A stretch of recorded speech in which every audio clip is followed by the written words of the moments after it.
Oh, yeah. Yeah. Fuck, I tapped out of everything. Oh no. Oh no. Oh no. I tapped out of everything. No. This went horribly wrong so quick. No. Oh no, what happened? Hello? Oh, I have 10 tabs open. Why am I blurry? Why is my... Oh no, why is my bitrate so high? No. Oh no. Oh, well, you know what? I can't... Yes, I know I'm smart, okay? You don't need to, like, brag about it. Okay, you know what? Yeah. Let me just quickly try something. Let me just quickly try something. 750. Apply. Does that work? I don't know, but hello. Oh, where am I? Oh, nope. That is a lot of rush. I did not mean to scroll down that far, but oh.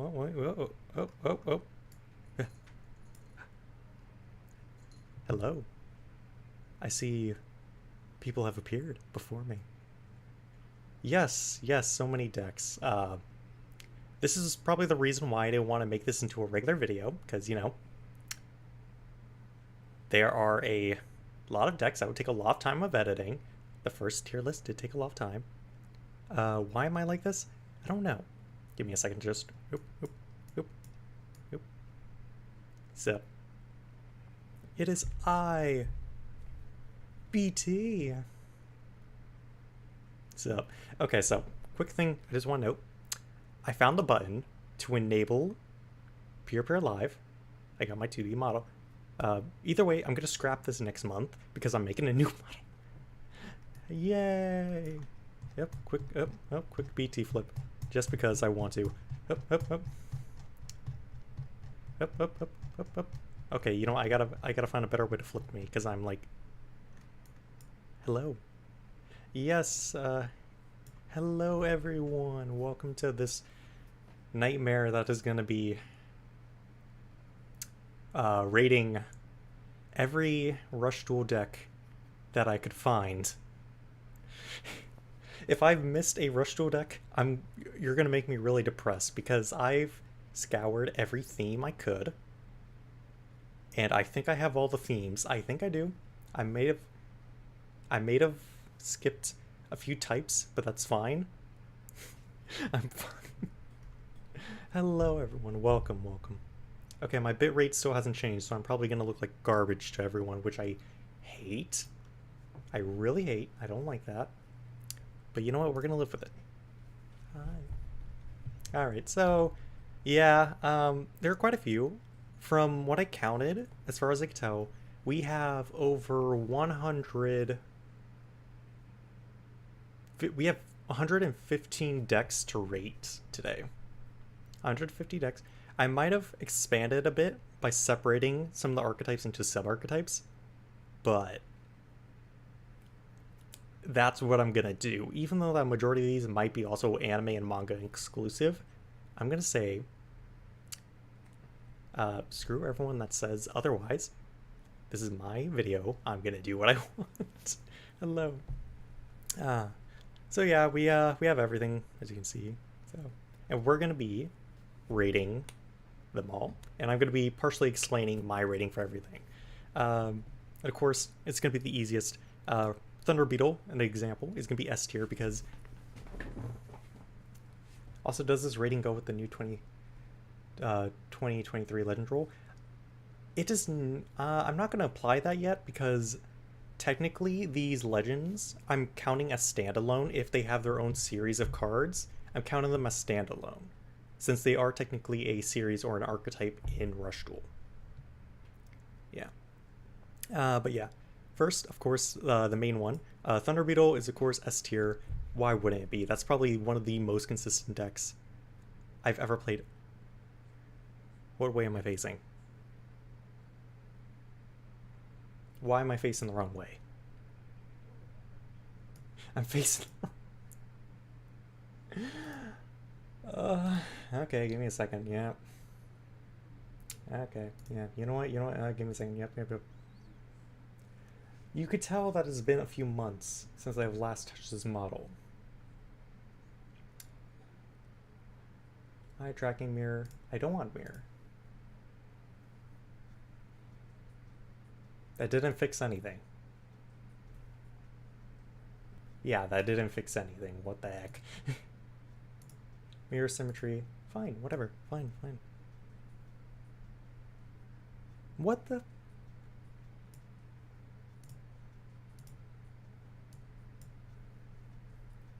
Okay. Oh my goodness gracious, I just had to reverse my camera. Yeah. I hate myself. I can't believe I did that. The tier list... No! No, Jake. The tier list is not upside down. This is a very valid card, especially ever since after they got the additional support of Stag Beetle. The deck has become extremely deadly. You know, I'm looking at my YouTube chat and I'm looking at my stream. I am so far ahead. There's such a delay. I don't like it. It's not funny. It's not fun. But yeah, Thunderbolt was like, they got a lot of good cards. You know, they're very powerful, especially with Creek and all that. So, you know, this is my stream. I get to choose. Anyways, let's go on and move next one. Up next, we do have one of the first legends. This is why I'm saying I'm categorizing them. This is why I'm categorizing them. Is the Legend series of Blue Eyes White Dragon. So with Blue Eyes, we do technically have 4 cards with it, including Blue Eyes, but the 2 named support cards be Burst Stream and Kaiba Man, but there's also a remake of Burst Stream. Blue Eyes, yeah, it was somewhere at some point, wasn't it? Yeah. At the beginning of Rush Duel, when we had literally nothing. We had no good legends. This was one of the better things, but, you know, over time, it's pretty bad, and I don't think you've ever seen Kaiba Man in a deck. Kaiba Man being a warrior really just lets the deck down compared to, like, Red Eyes Black Chick, which is like a dragon. So it was like, Blue Eyes has really fallen off, but it's like, it's still one of the strongest main deck monsters in the game. So it's like, I don't know. I would more likely say like mid-C. Because it's like, the series of cards itself isn't amazing. No one plays the other series besides the one card. So it's like, it's not great. I mean, you can probably say otherwise, but it's like, I'm going to ask you this, like, when literally only showed up to lose to 7th Row Magician. Exactly. You know what, now that I'm thinking about it, yes, he lost to 7th Row Magician and 7 Road Wiz. That was the entire point of Blue Eyes White Dragon, is a big boss monster to exist, to die horribly. I'm creaking my neck. Yeah. After that, you know, the Dark Magician series. I believe this series has 4 cards to its name. I don't have a physical list on me. If you're curious, if I can find my page. I don't have a physical list. I have a name list, which I'm using to count this with. If I can scroll up a bit. Oh. Put that below peer. Wow, that is a big list. Yeah, that's what I'm looking at right now. I don't have an actual legitimate list, so it's just like a bunch of named cards, so I know what everything's named as. But yeah, I'm doing this all by like memory as well. So Dark Magician has about... Oh, it has 5 cards to its name, including itself, Dark Magician Girl. Well, we haven't reached Metallion yet. We've literally been streaming for like 2 minutes.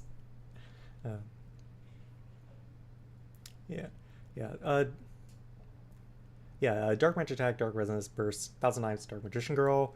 Dark Resonance is one of the Rush Duel exclusives in Rush Duel. Yes. And arguably, it is a very biased for me to say, because it's like, how dare I say this was the second best spellcaster boss monster, when it's like, this was the only other spellcaster boss monster in Rush Duel for about 2 years before they finally printed the Darkness deck. like, you know, good for you if you get like Dark Magician off, like, it's funny, but Yeah, it's the Dark Magician series itself has like way more flexibility with other spellcaster decks. So I'm arguably saying that it is better than Blue Eyes, even though that hasn't seen as much play. You play the entirety of Dark Magician way more than you do a Blue Eyes core, which is typically just a Blue Eyes. Like Dark Magician is pretty good when you have the other cards. Uh, exactly, yeah. Giving a deck a Harpy Feather Duster can mean a lot in Rush Duel, especially against like control decks. Uh, the main issue of Dark Magician was always like having the one card as your legend, but with the legend rule that will be changed. Maybe I might do like a legend tier list later. I don't think I have like I can't just like copy all the images.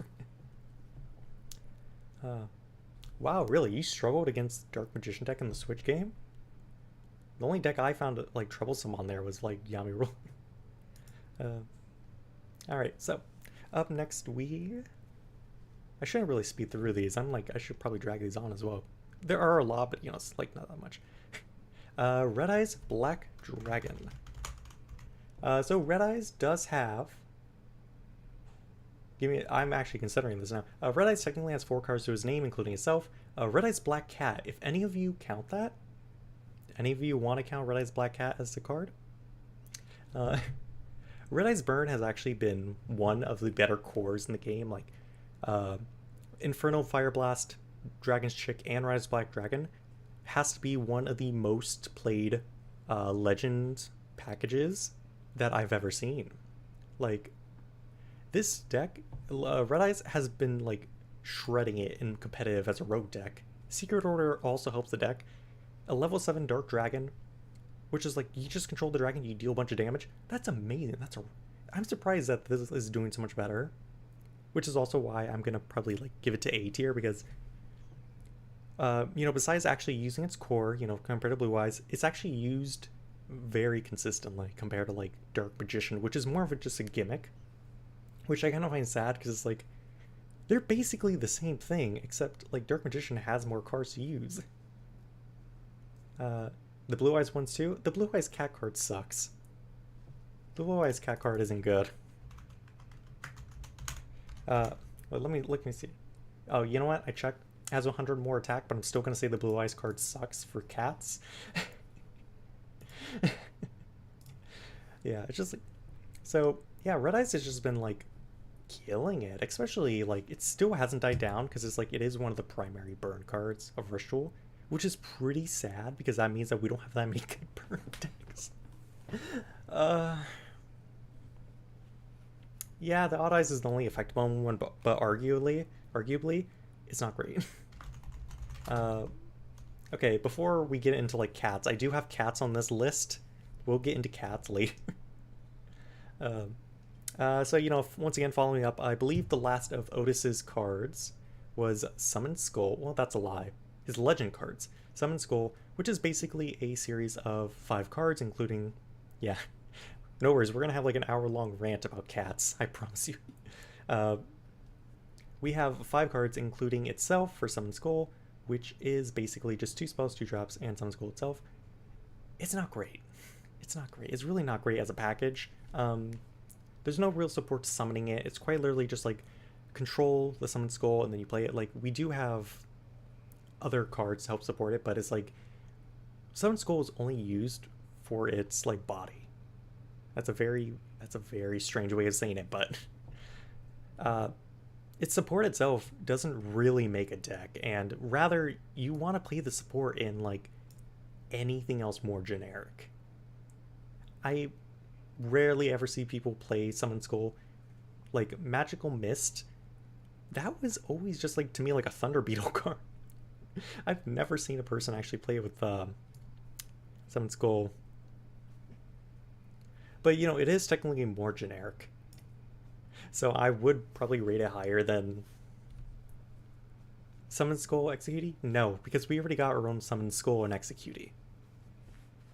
We have a level 5 Fiend with 2500 attack that's also a Dark type in Executee. It's a Fiend, so it is actually better. That summons itself is better than Summon Skull. But yeah, it's like, because the support is generic, the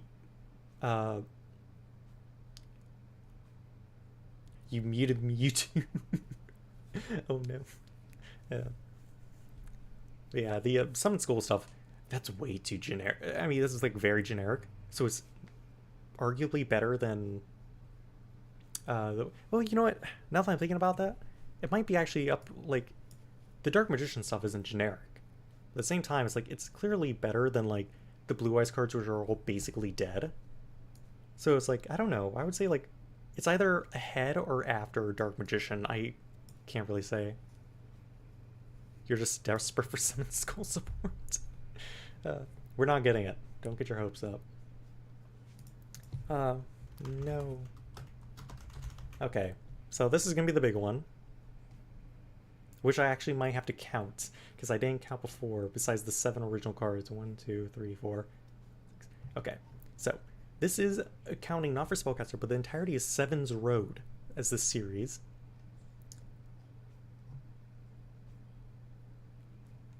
Which there are 13 cards in, including the 7 Magicians, the 4 Fusions, an equip spell, and a trap card. I'm gonna be honest, it's A tier. Like, that thing, that Seven's Road is like extremely generic, but at the same time, it's like they boost so much if you control Seven's Road Magician. But it being generic is probably like the reason I put it in A tier, because no matter what, you see these cards in so many decks. It is incredibly just face cam, please. It is incredibly consistent. It has so many utilities. It is just, you know, no, that's a lie. There's 14. Am I counting road magic?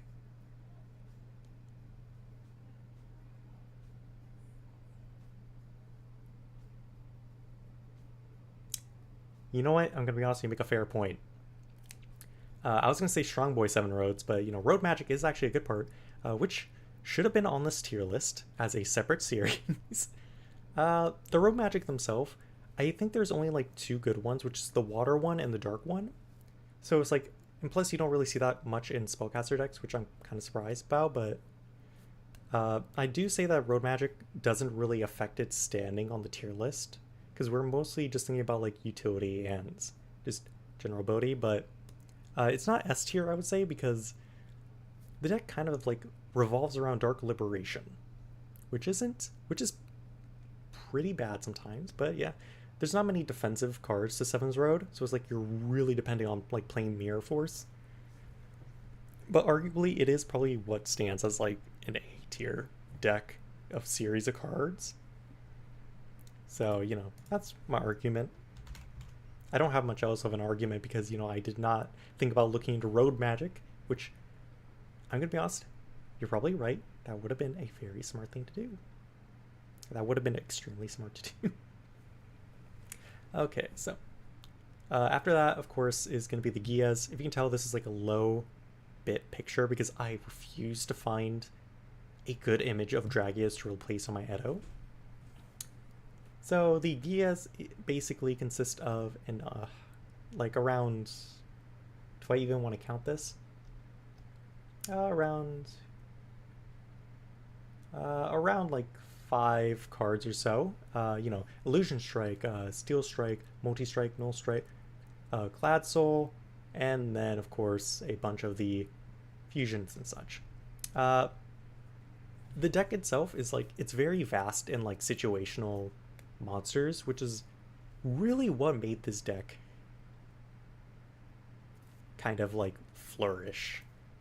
Besides the fact that it was like a 2 attacking monster, which gave it tier 0 for like a year and a half before we finally got Light Machine.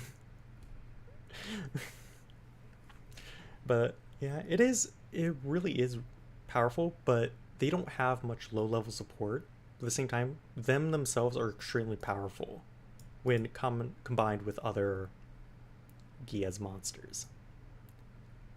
But since we are basing this on series support, yeah, versatility, thank you for telling me, I would more likely rate it. They do have a fusion of maximum. I'm gonna be honest, I am counting them separately because the maximums do fall under High Dragon, or sorry, the fusions fall under High Dragon, and the maximum I'm counting separately because of no reason at all besides me just putting literally every maximum in. Yeah, it's like, I can't say anything else. It's easy A tier. I don't want to say S tier because like they still have their weaknesses. They still don't have much protection outside of like Steel Strike. But you know they're Dragias. They're Giaz monsters. I can't do anything about it. We can't kill them. You can't kill them. I said you guys twice, but they just don't die. I don't know why they don't die. Yeah, it's very, very base. Okay, the first maximum of this list is Vast Vulcan, with a total of 4 cards, including itself in maximum. It has 1 spell, which is why I consider this a actual plausible series, because it actually had a spell. It was the first maximum monster to get a maximum support card. Yeah, Dragias ruined the game right out the gate. Vast Vulcan was the first maximum to ever get a support card. Burn, yes. Which is Vulcan Ignite Hyperdrive, which basically does nothing. It inflicts 800 damage. If you control a maximum mode monster, you can destroy a card your opponent controls. I love this card. I like that they did it, and then they did nothing else with it. They added on nothing else. Vast Vulcan still stands as like the anime plot card of this is a powerful card that destroys other maximums. So it's like that's why it exists as like a standalone card. Just like a standalone card, which is like, it's cool that they give it a support card, but at the same time it's like they did nothing else with it, unlike every other card in the anime and every other card printed. So as like a series, I'm willing to like put it down at D because it's very depressing. It's not much going for it. Even as like a maximum itself, it doesn't do well. But yeah, remember I am counting this as a series, so yeah. All right, so next card is probably one of my favorites on this list, besides, you know, Thunder Beetle, is Currybot, with a total of 3 cards to its name. But if you include the 5 alternate artworks it has the most alternate artworks in the game, including the 3 colored forms and the 3 7-Eleven promotional cards. Currybot has been on a down lately. Like, its deck utility is pretty wonky. Its fusion isn't amazing. And its spell card, which shuffle back 3 Currybots, draw 2, is basically not consistent or any way playable. Yes, it is very crazy. Yeah, as a series of cards, it's not amazing. Standalone, it is pretty good, but I will say that there is very slim utility, or just very slim amount of connections between Currybot and using Currybot Torero, the fusion, which has more connections to Siesta Torero in terms of like combo plays and all that. But since this is about series, I'm gonna be putting it down in F. I'm sorry, I love Currybot, but at the same time, with the rulings of this, you have to go down F because of your usefulness. The reason Vast Vulcan, they simply exist, yes. The reason Vast Vulcan does better is because his spell card at least destroys a monster, so it gives you some more removal, gives you more ways to get closer into game, if your opponent for some reason only said 1 monster, which I highly doubt happens. Yeah, sorry Currybot, we all love you. After that, it is Magic Warrior Spellcasters. So Warrior Spellcaster is typically, I guess in this case I'll say Lacrosse, is very weird. It's extremely weird deck. I don't have the full thing open, but I do know they do have 2 level 5 spellcasters, a level 6 spellcasters, 2 level 7s, and that's basically it, plus a fusion. Lacrosse itself is a very interesting card in concept. with a lot of the lower level spellcasters summoning them. The issue is that only hilt of the noble arms really does anything to boost and support the high levels. Everything else everything else just summons each other. So it is just basically a backbone or spineless swarm deck. No, Sparks is the Sparks series. Sparks has a series of cards.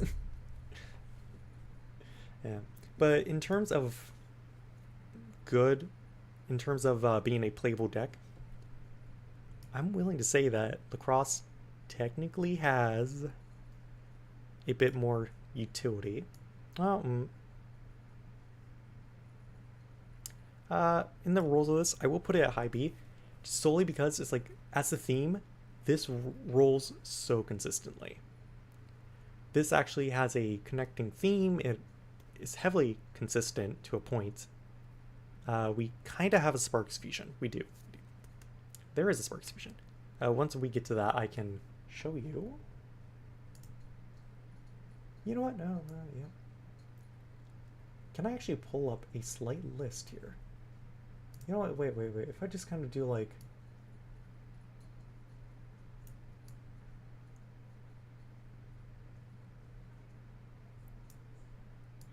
Oh my goodness gracious, this is brilliant of me. I can't see. Why can't I see?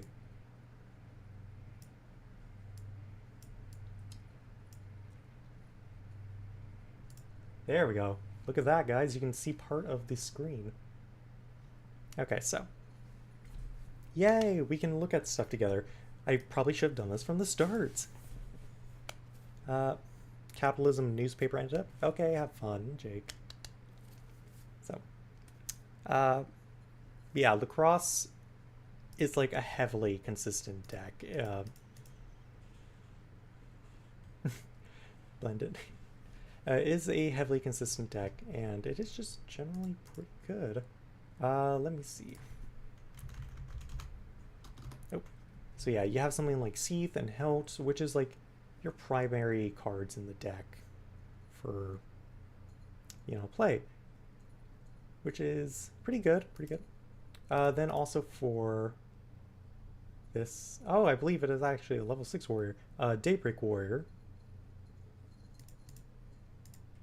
You know what? Is that not going to work out? I have an idea. Wait.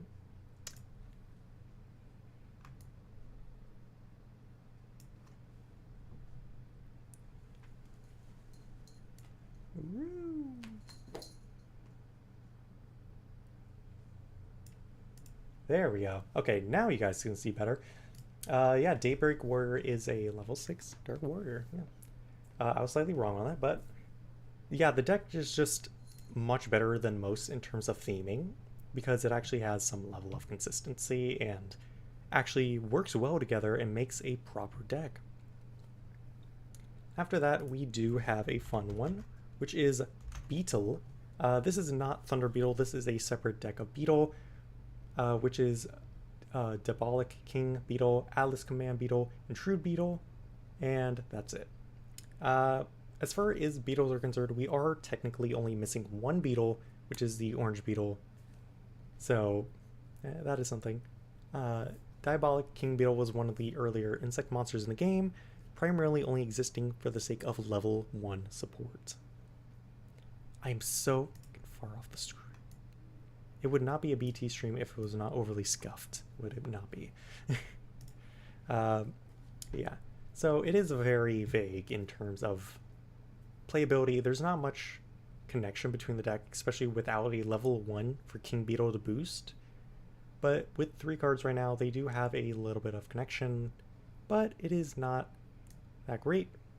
I would also put it as F tier as well. And now, the one, the only, Fish. Fish doesn't really have a corresponding theme. I mostly just picked Fish because, yeah, they're fish. They're level, just water fish monsters. Not much connection to it. So this is more or less just talking about like the deck itself. Fish needs an update, honestly. I'm sorry. I love fish.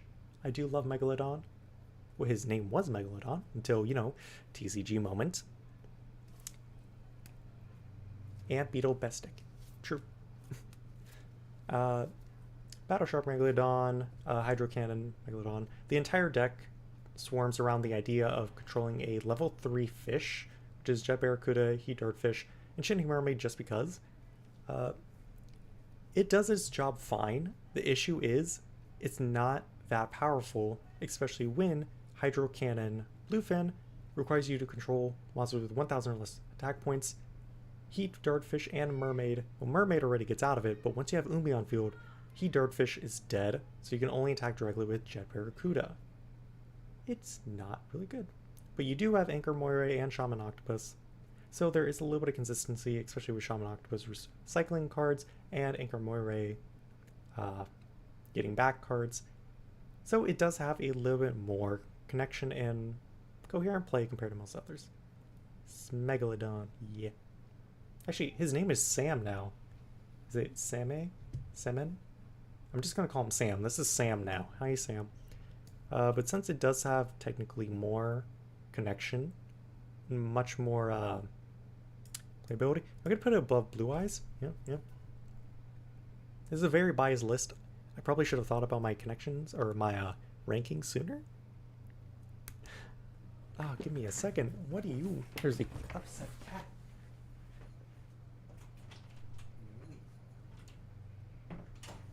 Damn, that cat. How dare you interrupt my streaming time? Shameful. Now that I got that out of the way, Sparks. There are actually a few cards in this. So, the Spark series does contain 4 cards, which includes Spark Heart Girl, Sparks, Currents of Sparks, and Whispering Fairy Girl. This was one of the earlier, I believe this was one of the earliest themings in Rush Duels, as we didn't have that many cards that would be named support, and Sparks was one of the first few cards to be introduced. I believe we had Sparks and Currents of Sparks released, then a set later we did get Sparks Heart Girl, which first gave us our trying to readjust this properly. Gave us our first insight of a actually coherent strategy of recycling cards. Now this was mostly made for a beast monster that sends spell and trap cards, but this is also just a general good staple that was used in spellcaster decks. Then later down the line, we did get a boss monster for it, kind of, which is Whispering Spark Fairy Girl, which requires Spark Heart Girl, Whispering Fairy, send 1 card hand to graveyard, shuffle 2 monsters. Yeah, basically. I'm talking way too much. I need water. So, in terms of it being a series of cards, I dare say that this is technically very decent, is very good. It has a very close connection with each other. Currents of Sparks does directly support with Spark Heart Girl. You wouldn't count that as a boss? Well, you know what? I don't know what to say. I don't know what to say back. I don't have anything. I just semi-count it because it does directly connect to Spark Heart Girl. And there's not much else to say of its connection with it. So, yeah. But it is very compact. Sparks itself doesn't have much connection with them. Besides, you know, Sparks Heart Girl supporting it. But at the same time, in terms of supporting each other, they do have a very close connection and a very close direct usage of each other. I would say, of course, once again, Sparks, you know, screw it. Sparks above Sam. Above Blue Eyes. Okay, so to those, to like answer 7-Eleven, this is what I'm saying is like, so F tier is what I would rate it as. It has a bunch of cards. They don't connect well. They don't synergize. They don't do much at all with each other or do it very well. D is like barely passing. Like, they have something. It just doesn't do much. C is like minimum. They actually work together. They work together. It's fairly decently consistent, but it's not like amazing. B is like very consistent, but it's like just not very good. A is like extremely consistent, great synergy. They all support one another and everything. S tier, I don't know S tier yet. We haven't gotten a good S tier deck besides Thunder Beetle, which is just perfect in every way. So let's clear that. And this was one of the decks that actually had a, that actually had a very early on and didn't get a theme name until the Switch game, which was released in last year. I honestly don't remember. Which is Sports Dragon, centered around Sports Dragon Keeper, which was originally called Dragons, which I don't understand why, but I enjoy Sports Dragons more. Sports Dragon has 8 cards. You know, you have the boss monster, which is Rock Closer, Striker, Slugger, Defender, Pitcher, Kick Base, and then the 1 spell card, Sports Dragon Connection. This is a very interesting deck. In terms of what we've seen so far, besides Seven's Road, this has amazing synergy with itself. Sports Dragon Keeper is probably like one of the least desirable cards, you know, with Defender and Striker being its primary cards that trigger while it's on field. The card art is very cool. It's very cool. It's a shame that it's basically died in the anime, because I think Luke used Keeper once. He gave Rock Closer to Roman for a duel. Then she lost that duel because, you know, that's Luke's fault, but we can't count that as a loss to him. So there's like a lot of synergy in with this deck. Sports Dragon Connection is probably the main one. You summon Keeper, then you add back any of the or 2 of the Sports Dragons, which is Striker or Defender. Of course, Striker Defender, which gives it the ability to use their effects. Rock Closer doesn't have much. Then we have Kickbase Master, which does require 2 of the Sports Dragons, but it also has the Sports Dragon Pitcher and Sports Dragon Defender to activate its effect. Then with that, we also have the Slugger and Pitcher that can easily summon one or the other. So it's like it's fairly consistent. There's a lot of parts of the deck that go with each other. Though once you get to the point of the Soccer Sports Dragons, which is Keeper, Striker, Defender, and the Baseball Sports Dragons, which is Closer, Slugger, and Pitcher, you can notice a bit of a difference in a closed area, about a slight gap between them. Only don't really come together until Kick-Base Master comes in, but at the same time, no one's playing Kick-Base Master, but that's not the point of this. Yeah. It has really decent synergy, I must say. It's pretty decent.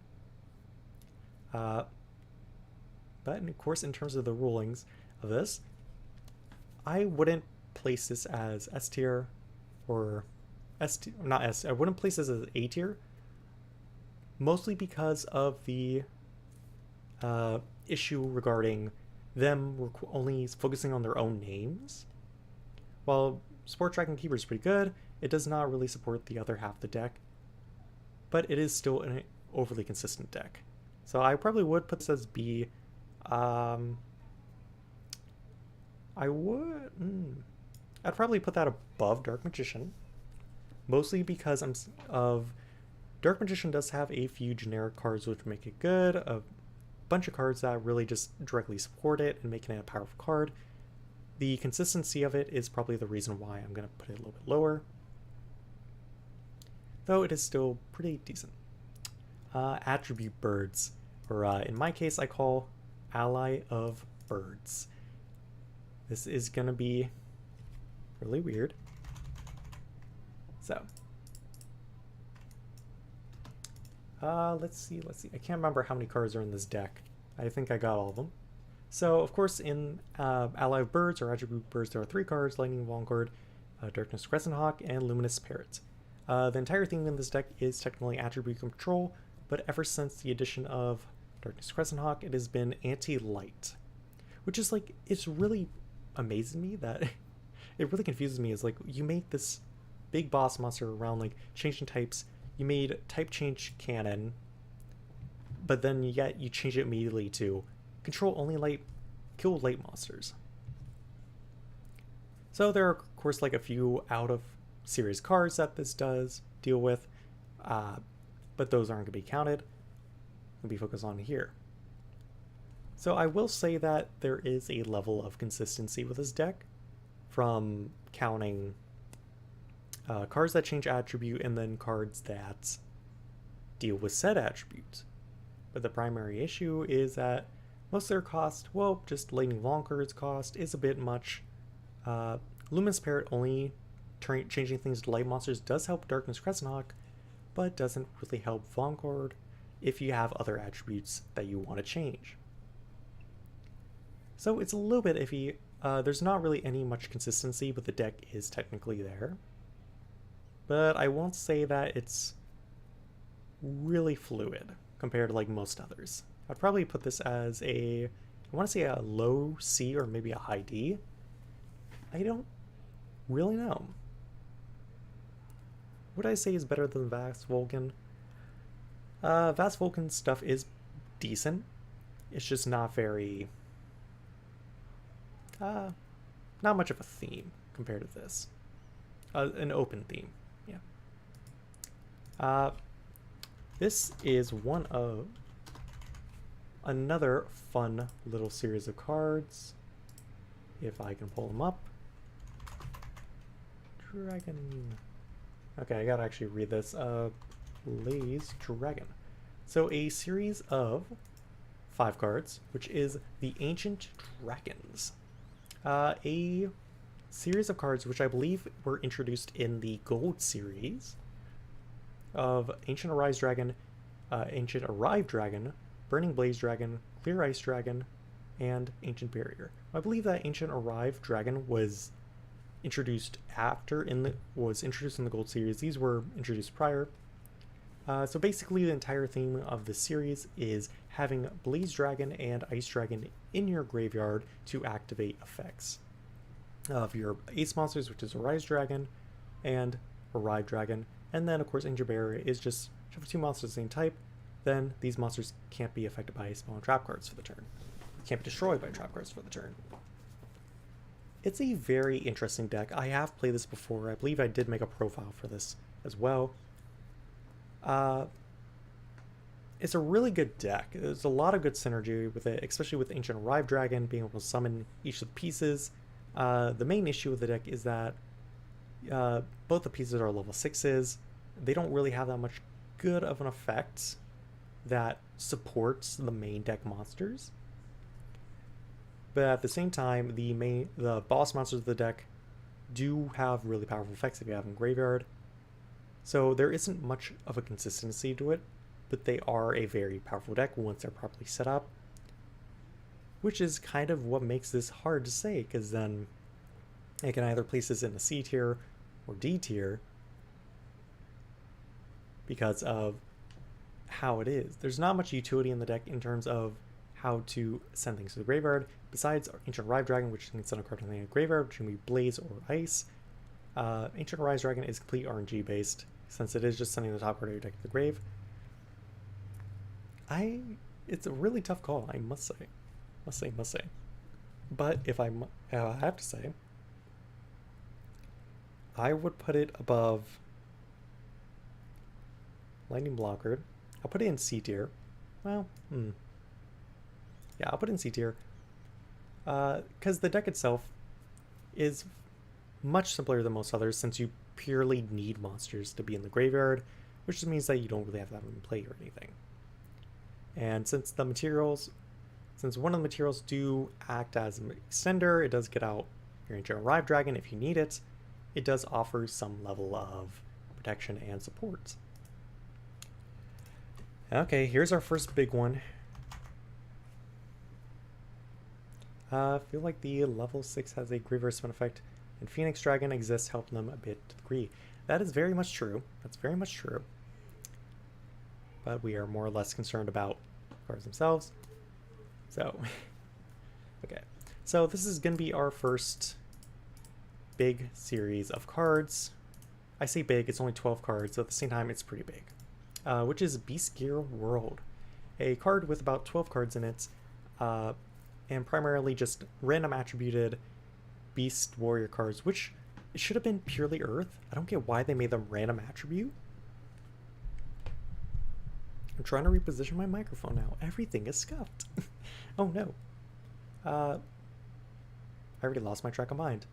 So this is probably one of the better cards in one of the better decks in the game in terms of utility.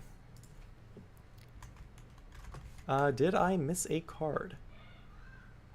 I think I missed a card. Beast Warrior, where is it? We're looking for it. Apocalypse. They changed the names on all of these.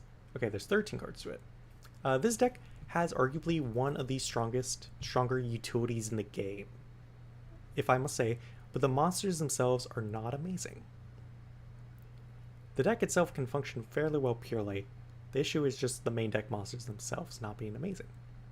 Of course you have like Beast Gear World, that's the main field spell of the deck, that's the entire theming of Beast Gear. So by controlling this field spell, all of your monsters are boosted, you can trigger powerful effects, like Apocalypse, Unstoppable Beast Warrior, which is basically just monster reborn to the deck, with no added on restrictions, but gives you piercing damage. And then of course you also have cards like Apocalypse, Legend of the Warrior. I don't know why they changed this card's name. It was a Beast Gear card, I don't know why. Basically reborn for the smaller monsters, and then Beast Gear Secret Art Primal Fist, which is just protection. So in terms of small and trap cards, this deck has so much utility. No, it's perfectly fine, Matt. I know my tier list is a very confusing thing. I probably should have had like a written rules of it, but I did kind of panic for a majority of this in terms of making this, because I was really trying to find out all the different cards for it. And I didn't really have much time to... I had this planned for over a week. I still didn't have time to make a proper list. But it's fine, you don't have to worry about it. Yes. So the monsters themselves, there are a few decent monsters that give it synergy between the cards. Beast Gear Trike Fox does summon a level 7 or lower Beast Warrior from your hand, and then locks your low levels, but that is a way to get out some of your other cards like Stag Roller and Catapult Kong. Sadly, it does not have, or it also Emperor Glide Fox if that was a card, but it does not support King Levin. Legion. I'm so out of it. One of the newer cards from, I believe, the most recent set, which I can't name off the top of my head. Side Flock Fennec, basically just boosting up your Beast Warrior's power. Then, of course, if you control like a base spell or the field spell, you can gain an additional attack, which does give it a good synergy with the field spell, which is good. That is how Beast Gear should be made. Stag Roller, of course, it recycles your spell and trap cards, which is very nice. That gives it a lot of utility in the deck. Emperor Catapult Kong sends things away. Glide Fox doesn't do much for the deck, but it pops a monster. It's fine. King Convoy Legion, almost besides two spell and trap card, King Legion does not connect well with majority of this deck, which I hate that they put a level limit on Trike Fox, because that makes him significantly harder to get out. I'm already losing my sense of mind. Crazy. So in terms of series of cards, I will argue that Beast Gear probably has one of the better connections in terms of playability, though most of the monsters is like not great. The Beast Gear core itself is extremely powerful, and I've seen it repeatedly play in other decks, and I'm willing to say that it is probably going to be one of the higher tiers, which is, I'm going to put an A tier. That's how strongly I believe the Beast Gear core is. Ignore the monsters, the rest of the deck is really good, really powerful. Has been seen many times. Okay, now on to one of the other. Okay, so this is going to be a printing press, which was actually originally Tough Roid, if I can find the machine button. Okay, so you, report train, scoop scooter. There's a lot of cards to this series. I probably should have. I don't know why that's in here. Okay, so printer press roid. One of my. You have not missed sidekicks.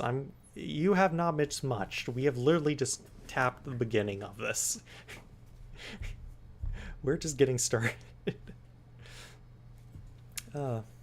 So yeah, we're on printing press roid, or printing presser, which is basically a Earth Machine deck, which is focused around, dare I say, focused around fusion summoning. It is focused around printing press himself.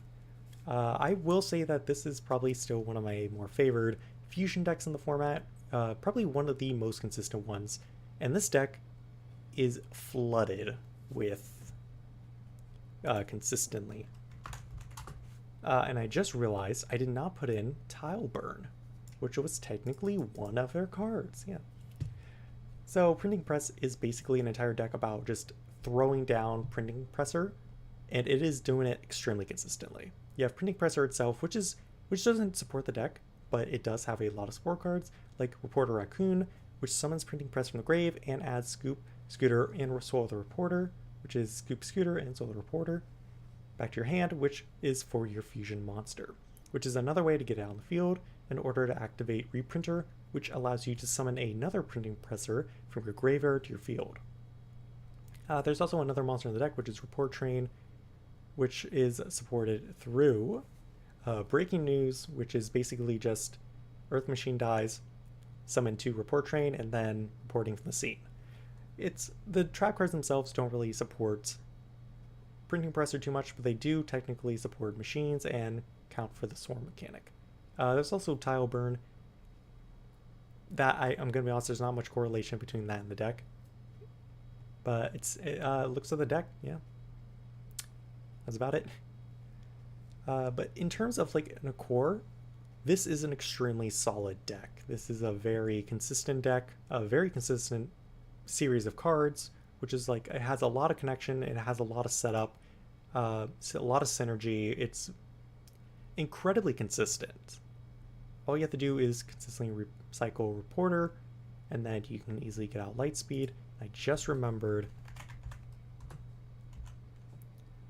I don't know if this counts as one of the cards, but it was a Cleaning Machine Gorgon. I think that's part of it. A deck that revolves around one card with no draw power isn't great. That is a very good point. That's a very good point if you say that. But a lot of cards do focus around one card and can do it consistently. Like as we have here is Red Eyes Black Dragon.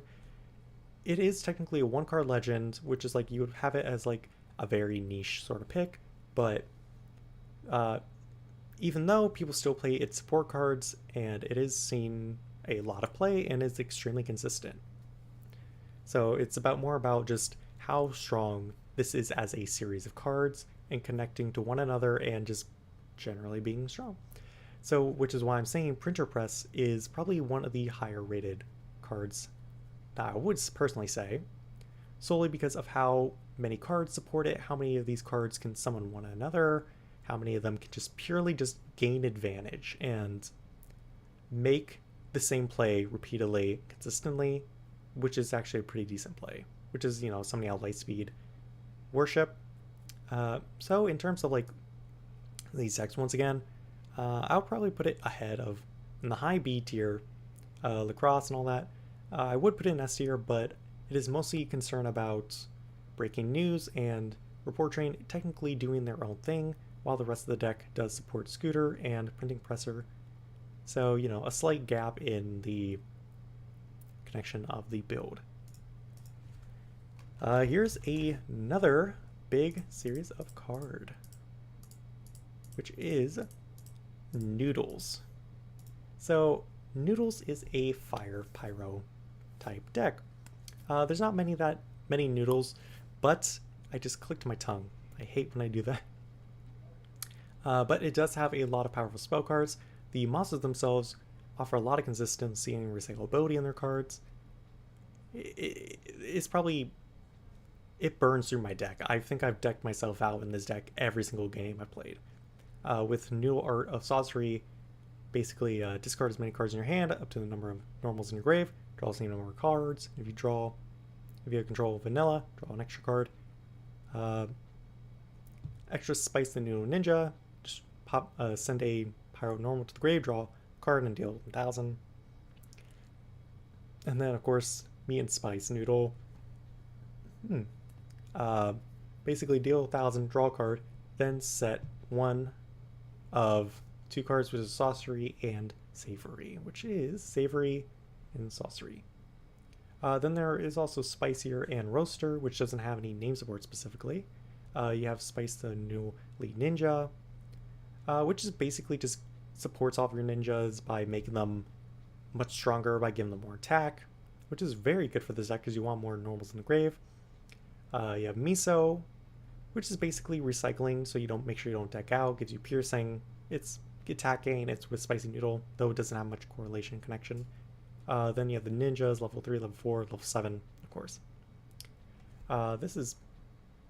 So they don't have much named connections outside of Special Noodle Ninja, but the deck itself, it does function very well as a deck. It does play the entire thing. It does work with its own cards. It has a lot of connection. It has a lot of, I gotta say, saying connection. It has a lot of synergy. It definitely has one of the stronger power cards in every format. So, of course, I will also put that in B tier, I will say. I will put it below Printing Presser because Printing Presser does have more of a named themed, more of a centralized strategy besides just dump. So, okay, this is going to be a weird one because this is technically 2 parts of it. Kill you, and then, which is this is Sea Dragon. The bane of my existence, but it made fish playable. So Sea Dragons are a group of water sea servant cards. There's 3 monsters, 1 spell card, which is connected through Sea Dragon Cornordus. So Sea Dragon King Garnus basically does nothing for the deck. Sea Dragonite does recycle monsters, while Sea Dragon Garnus recycles Gyarados and Grand Extreme. And then Grand Extreme, of course, can summon any of these monsters. So this is a very small 4-packaged set of cards, but it is still extremely powerful. These 4 cards alone allow you to basically consistently recycle cards, recycle the same number of cards, so it's basically an infinite loop of resources. They all complement each other very well. They all support each other, and they all, well, basically just, they do fish things.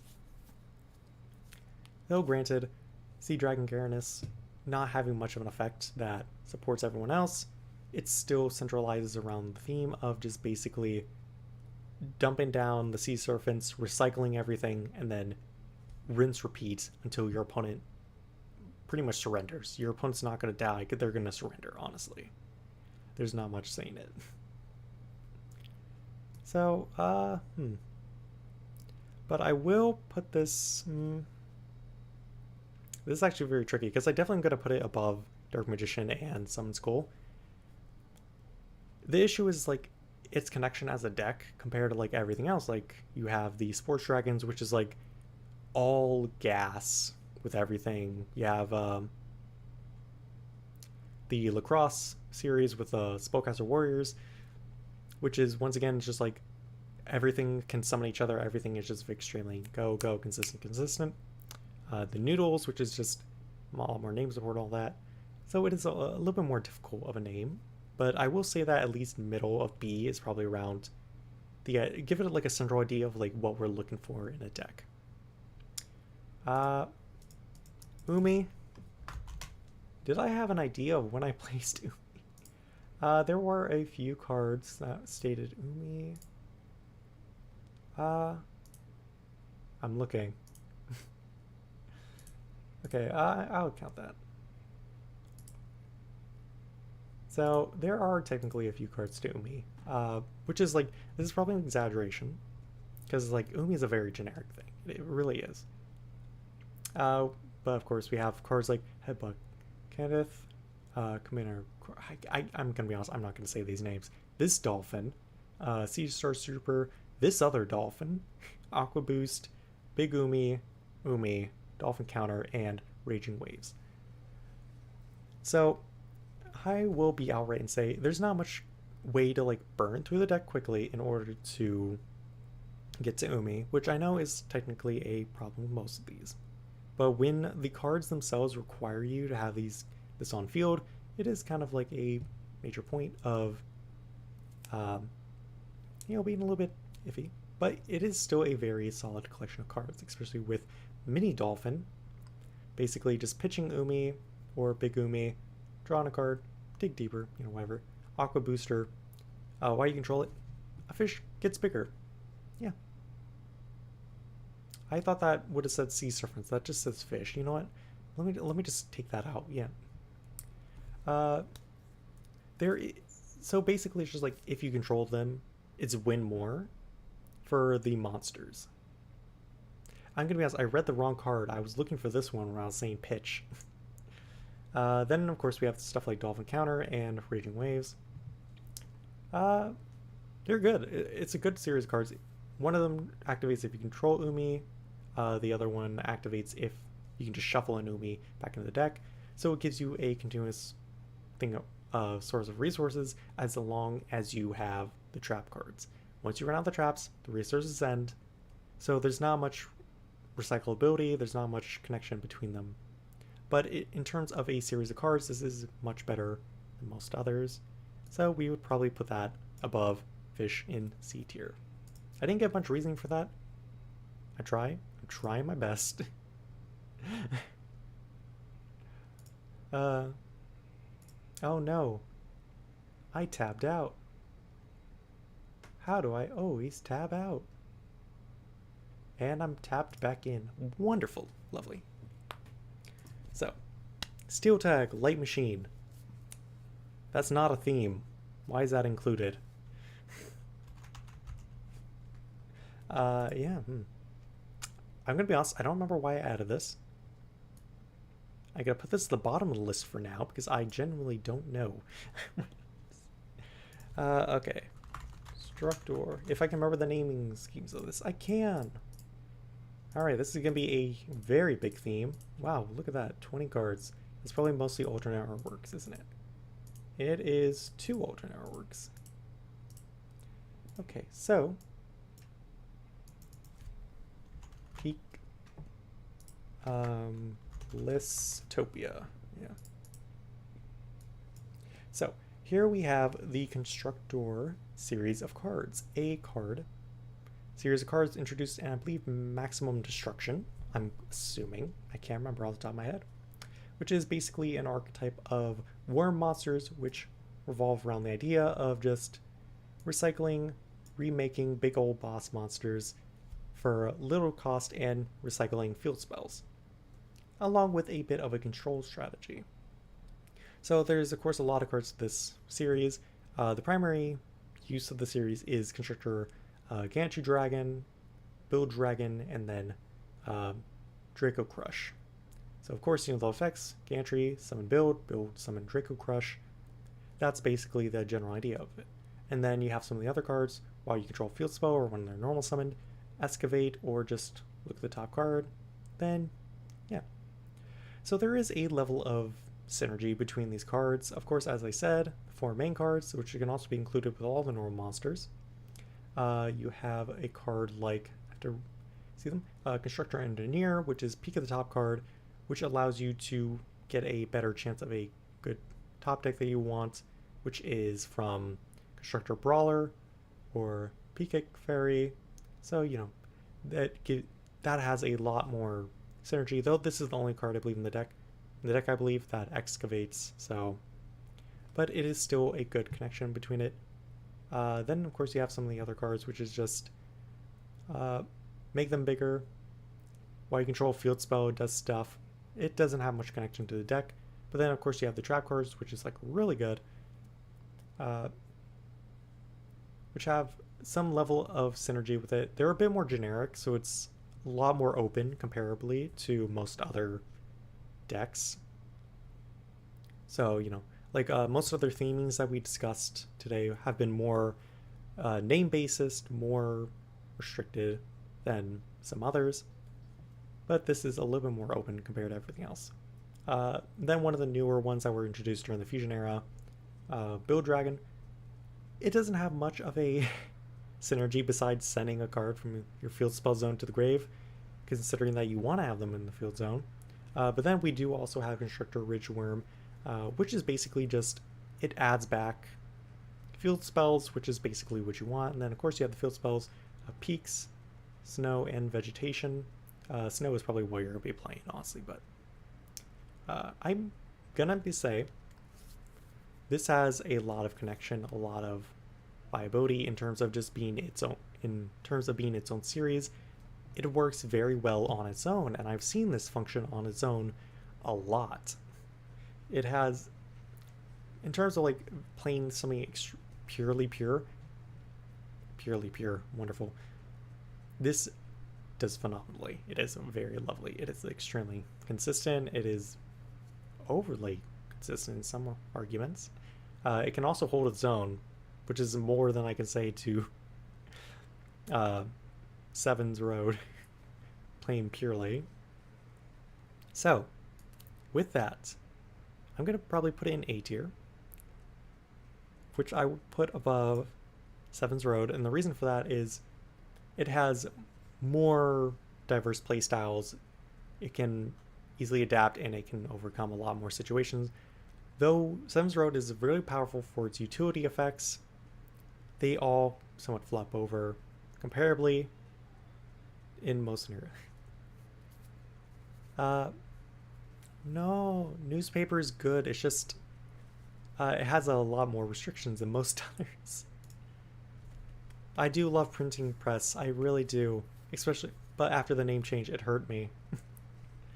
Okay, so one of, I gotta remember what they call them, Music Princess, a group of wind warrior monsters, be it some effects, some normal monsters, with an entire theming of Pierce.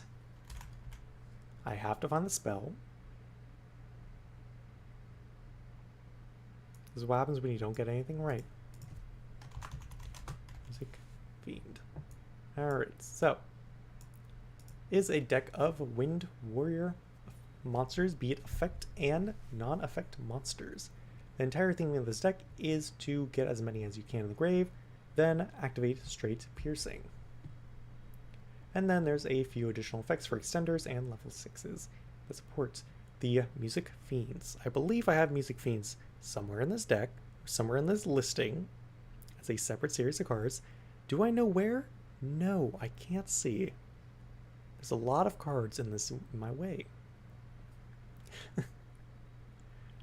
So, of course, we're going to go over the main synergies of this series of cards.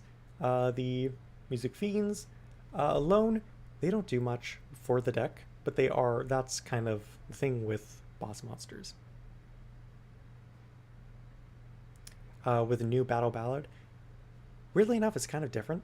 It's significantly different from what Battle Ballad does.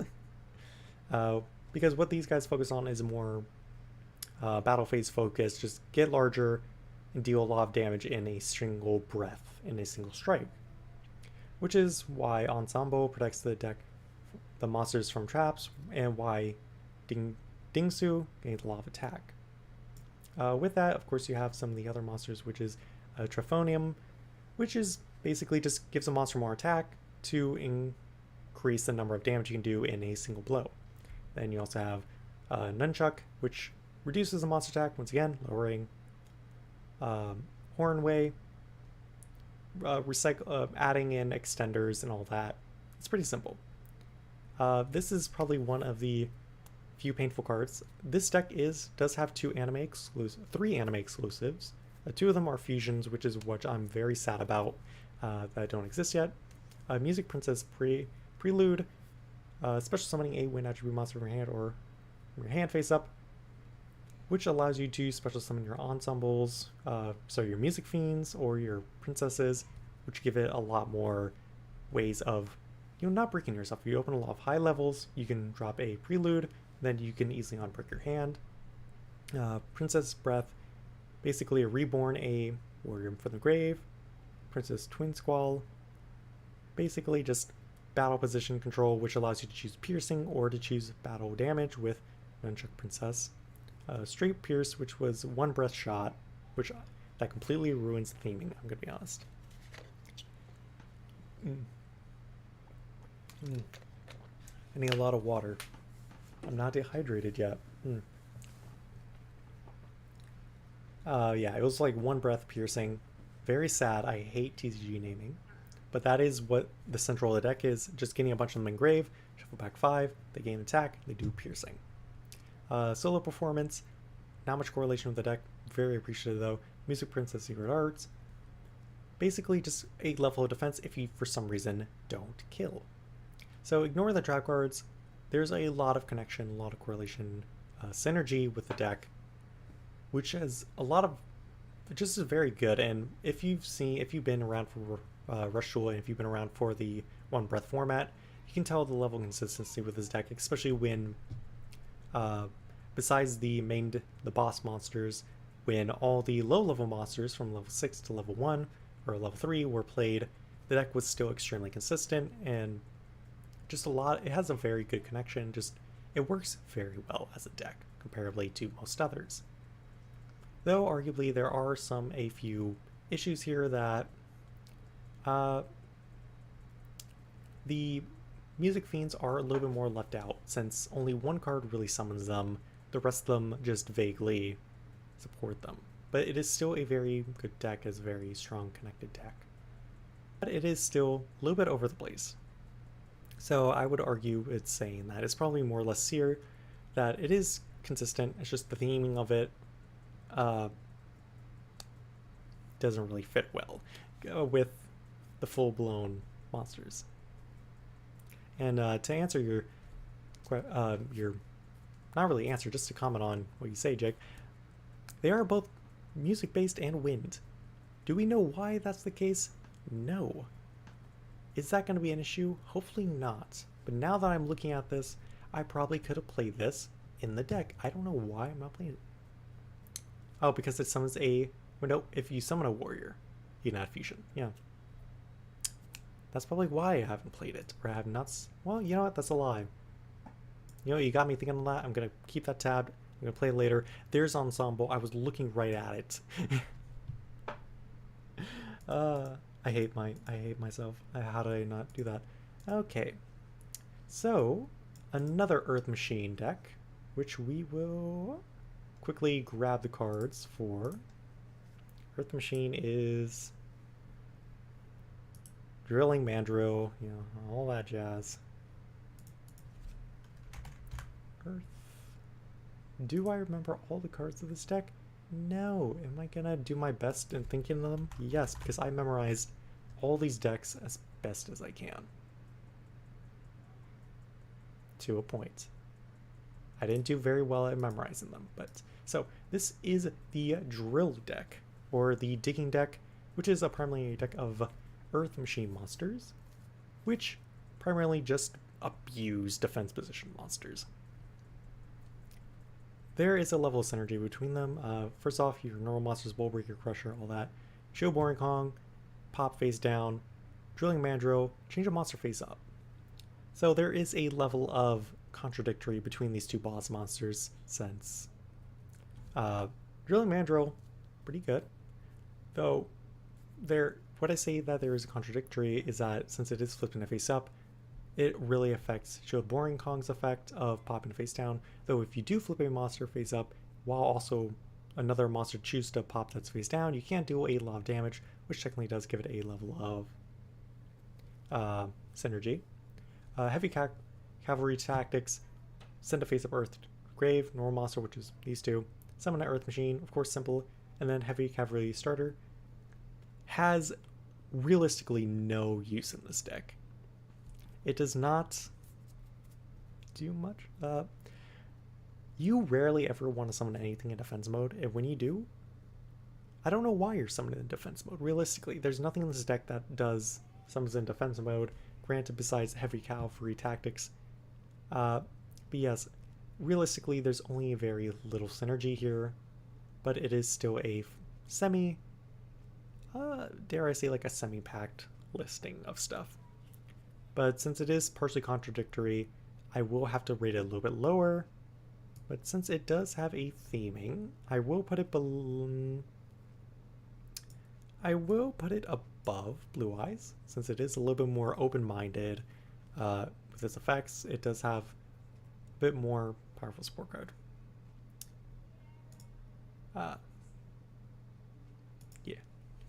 Yeah, you could say that they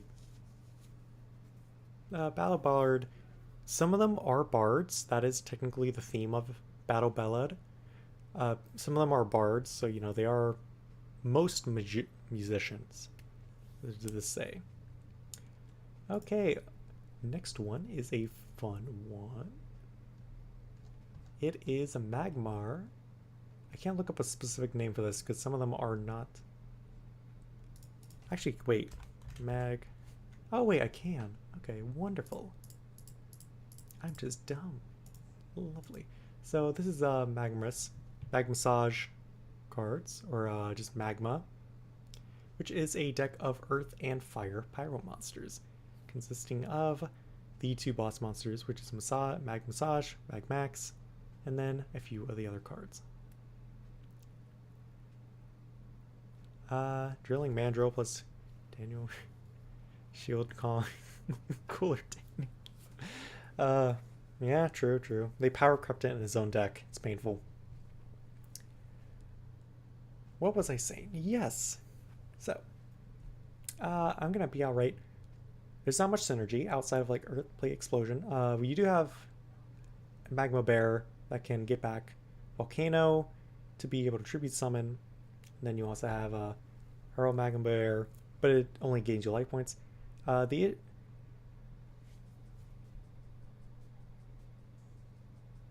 thinking, wait, my brain stopped for a second. So wind becomes sound, correct. So this is a deck in which you want to send cards to your hand in the graveyard, but there isn't really any way to get more cards into your hand. If there's more cards of this, I might be dumb. But Magma Bear is realistically the only way to get cards back into your hand, and with Magma Bear not really having any effect that supports the deck, really pulls it back. And these two cards basically don't support each other at all. They just discard cards and then they do something to your opponent. Earth Pressure Explosion, realistically the only card in this deck that does anything supporting it. In terms of pure ability, it's not great. You don't even want to play these cards together typically. There's just a lot of open-ended space in this deck. There's not much saying to go to it. Earth Pressure Explosion, obviously the only good playable card. Not really playable, the only good synergized card in this deck. I would more likely put that above below Bird, above Vulcan. I'm probably going to bully Vulcan this entire video, this entire stream. Oh no, this is what I feared. The Candy series. Alright, let me look up D. Alright, you got Candy SP, Candy Eye Bear, AI Live, Candy, Jampy, Star, Jampy. I hate myself.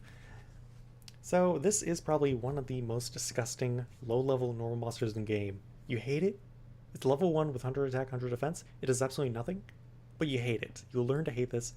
In terms of pure ability, pure playability, this is once again one of the higher rated ones because of like just how simple the deck is. So basically the entire deck revolves around Candy, having it engraved, having it on field, gaining additional effects. You have Candy, return a monster with 500 less attack, which is basically just Candy to hand, which doesn't really do much, but it does have a lot of synergy with other monsters. You have AI Bear, which basically just summons Candy or Amma Lilith. I'm not counting towards this series of cards, since it doesn't really have much of a synergy. And I think I actually forgot to add in a card, didn't I? Candy. Did I? Oh, wait, I was thinking of Dark Lilith. Yeah, you know what? That's probably what I was thinking of.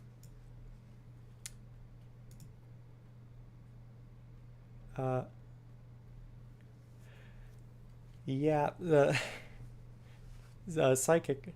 This is we give this like a huge benefit of the doubt purely because it's psychic, really. But you also have to remember like each of these individual cards very powerful. Together, once again, they're still extremely powerful. You see these played together a lot. Melody, basically once again recycling your high levels, doesn't matter. Speedy gives you trap protection. Candy Eye Bear just basically summons your materials, get you out your fusions, all that.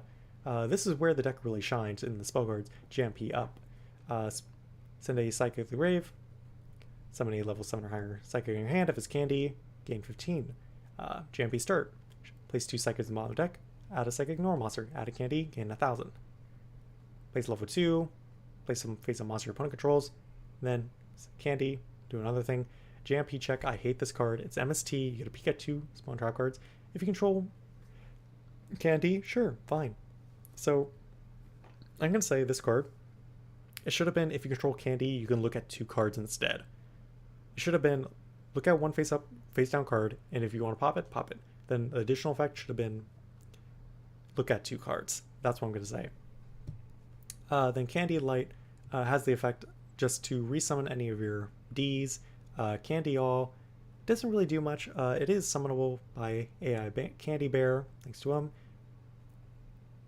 But it also acts as a little bit of an extender, does not summon the other Ds, which is probably very problematic to it. But I am willing to say that Candy and Candy Bear, AI Can Bear, Bear Can, I'm dying here, really is what makes this deck extremely consistent. It'll make it a very consistent, very close package, especially with the spell cards. I'm willing to say it is very much abusable. So I would... I'm thinking here.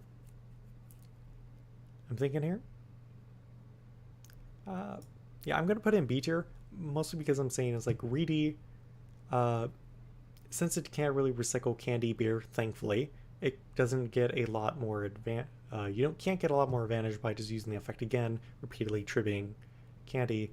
But once again, it's still a lot of utility, a lot of powerful cards that extend to one another, centralizes around one card extremely well.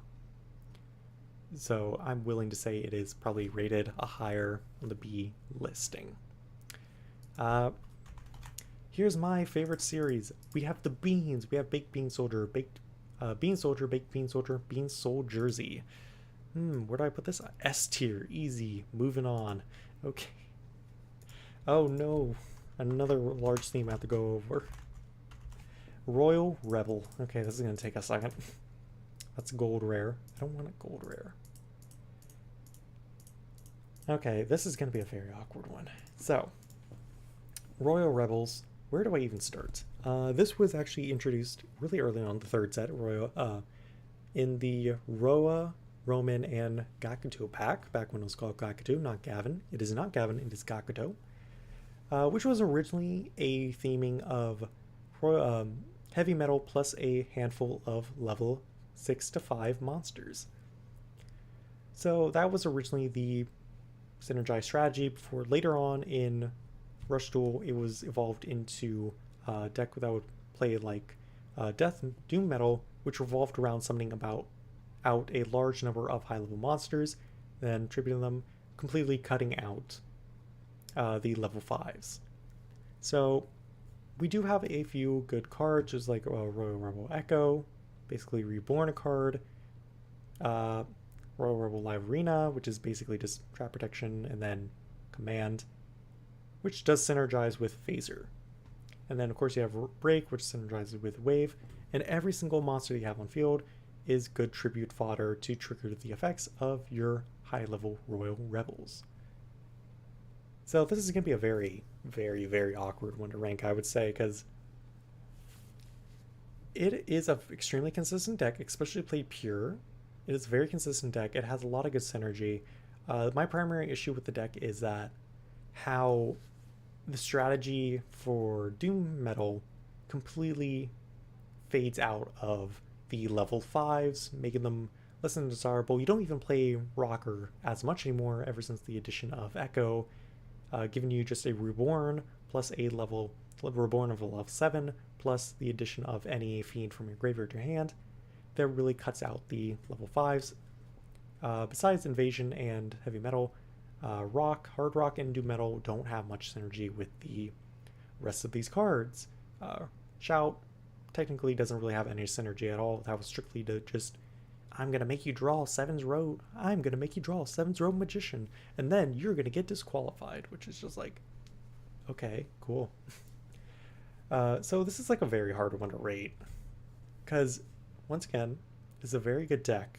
Very powerful deck to play pure. The issue is that to play one card more than the other, you would need to just cut out one thing entirely, which is either the other high levels or the level 5s. You could play them together, but that makes this very, very, very difficult, I must say. But I am going to probably... I will say that it is technically better than the pure candy package, but I'm still gonna put it in A tier. I'm not gonna put it any higher. I'm gonna put it above Red Eyes and Beast Gear, since the Summon Drop cards and monsters all have good I can't think of the word. Is this really what I'm doing right now? I can't see. Synergy. Has good synergy with one another. I'm dying here. Help me. Help me.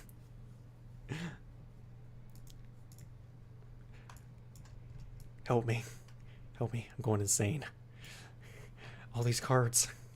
I spent hours today, and I was playing Pokemon TCG for about an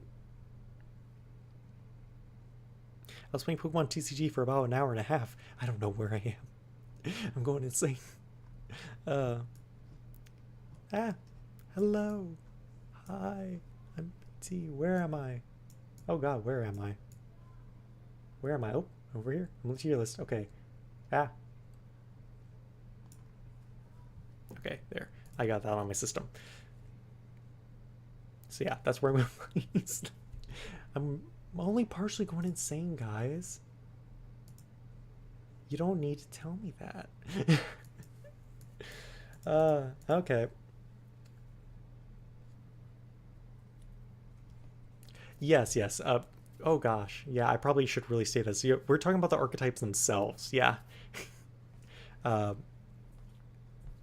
Yeah, if it was deck building, this list would be mostly F tiers, honestly. But yeah, I'm more or less concerned because I've had a lot of arguments with people about what makes a archetype or a series, and I'm trying to like just point out like how many there are, what can really correlate as it. I might have screwed up a few times, but that's fine. But you know, this is going to be the worst part of it. We're going to be looking at the Dine Ketos, and I hate it because it is extremely confusing.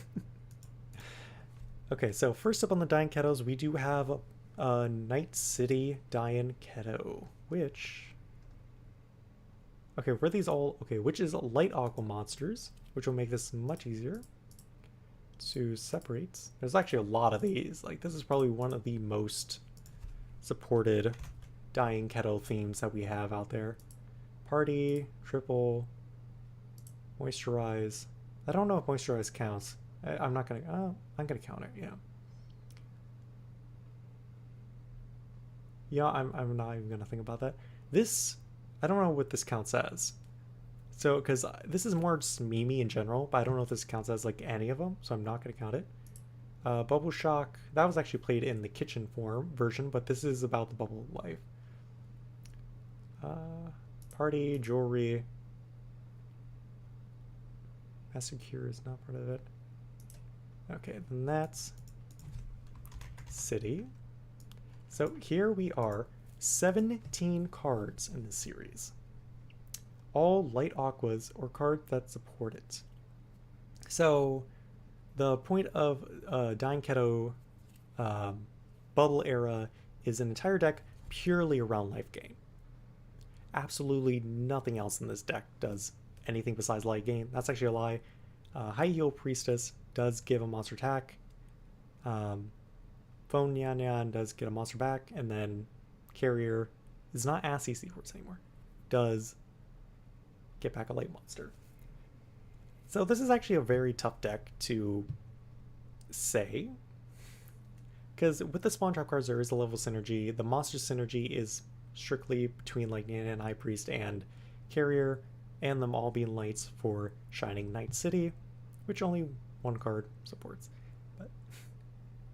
But then you also have like Bubble Shock, you also have Moisturize, Ray Thunder. What do? They all gain life points. Party basically just choose monster defense up, triple threat, 3 monsters, real monster 0. That is, I just remembered another partial theming of this is controlling 3 monsters activate effects, but it only counts for triple threat and jewelry travel. Then of course you got cards like Party Time and Change. What do? Reborn and Aqua gain life points. So arguably, yes, this deck does have some pretty solid synergy, though there isn't much of a win condition. There isn't much of a way to go about it. Like, you have Bubble Shock, you take damage equal to total of attack of monsters, which is like the only card that does something about your high number of life points, which is moderate, but you know, it doesn't really give you much else besides that. So, but I am saying in terms of archetype, I'm gonna put this above. I'm gonna put this below Princess. It does have a solid deck theme. It does have a coherent theme. It's just not really great. It's decent sized archetype of 17 cards, but at the same time, it's not great. Now on to the actually good parts of it, which is the dark aquas of prison aquas. Prison, if I can spell. We got prison, we got, the heck is this? I've never seen this card before in my life. Handcuff. Now we gotta scroll through, search everything. Okay, Last Day of the Witch.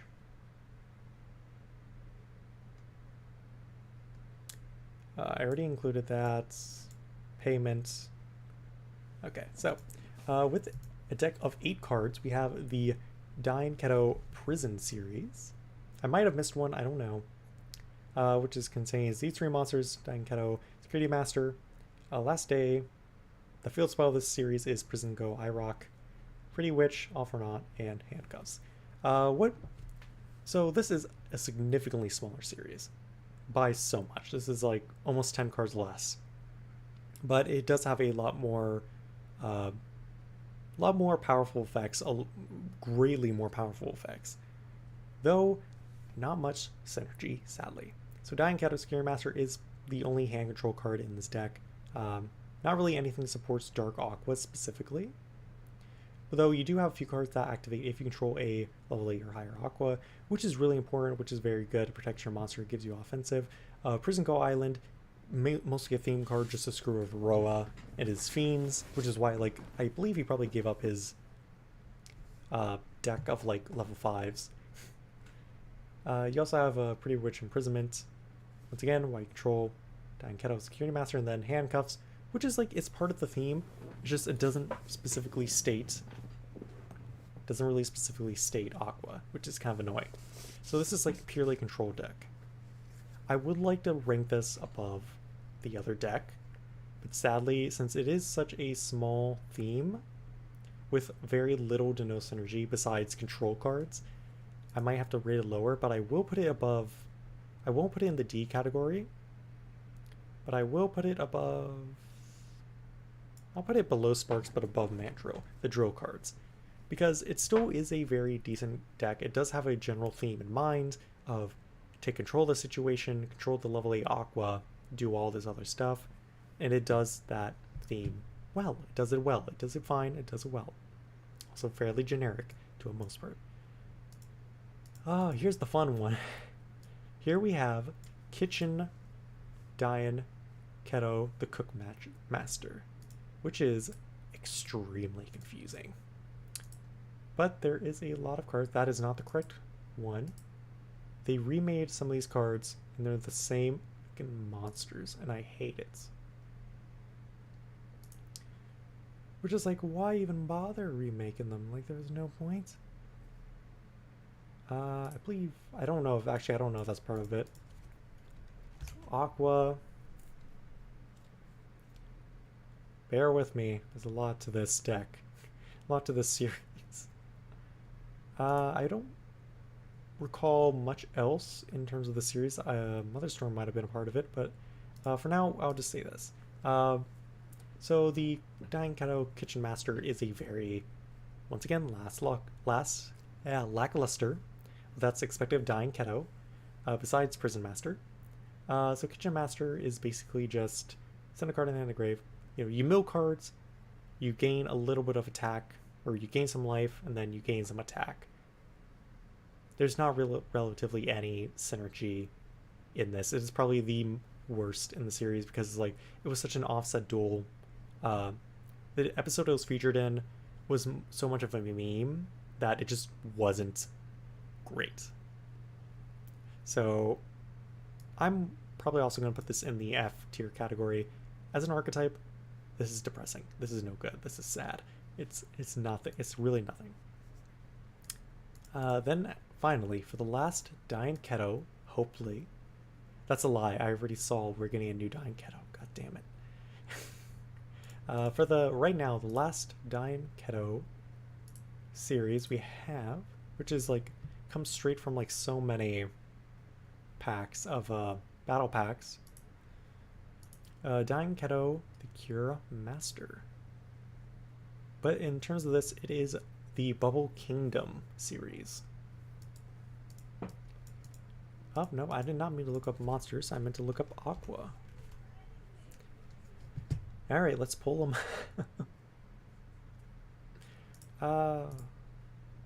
And I still have to memorize all the cards that were used for it. I can't remember them, but I'll use what I have. Rain. Wait, wasn't Rain a card? Yeah, it was. Caught in the Rain. Yes. So, here's a general peek at what the bubble city and kingdom is. This is a different city, sorry. Mostly water aqua monsters of just random types. Dine Keto Cure Master. This deck is more or less focused around, at least, controlling a field spell, which is like very good because all the Dine Ketos so far have been based around field spells. This is the first one that actually gains advantage if you control field spell. If you control field spell, draw game 1000, and just draw a card. Wicked Mischief Maker. It's fine. It gives you attack, but it also adds back the field spells, which give it a bit of synergy. The field spells themselves don't typically do much. Bubble Kingdom makes Aqua normal stronger. If you use Metropolis, makes all Aqua stronger. Caught in the Rain was actually one of the other additional cards in the deck, which I don't personally remember myself. Just activates while you control field spell. All normal monsters your opponent controls lose attack. Then you can just pop a card in Spawn Trap Zone, which is like, it's very interesting, especially for Dine Keto.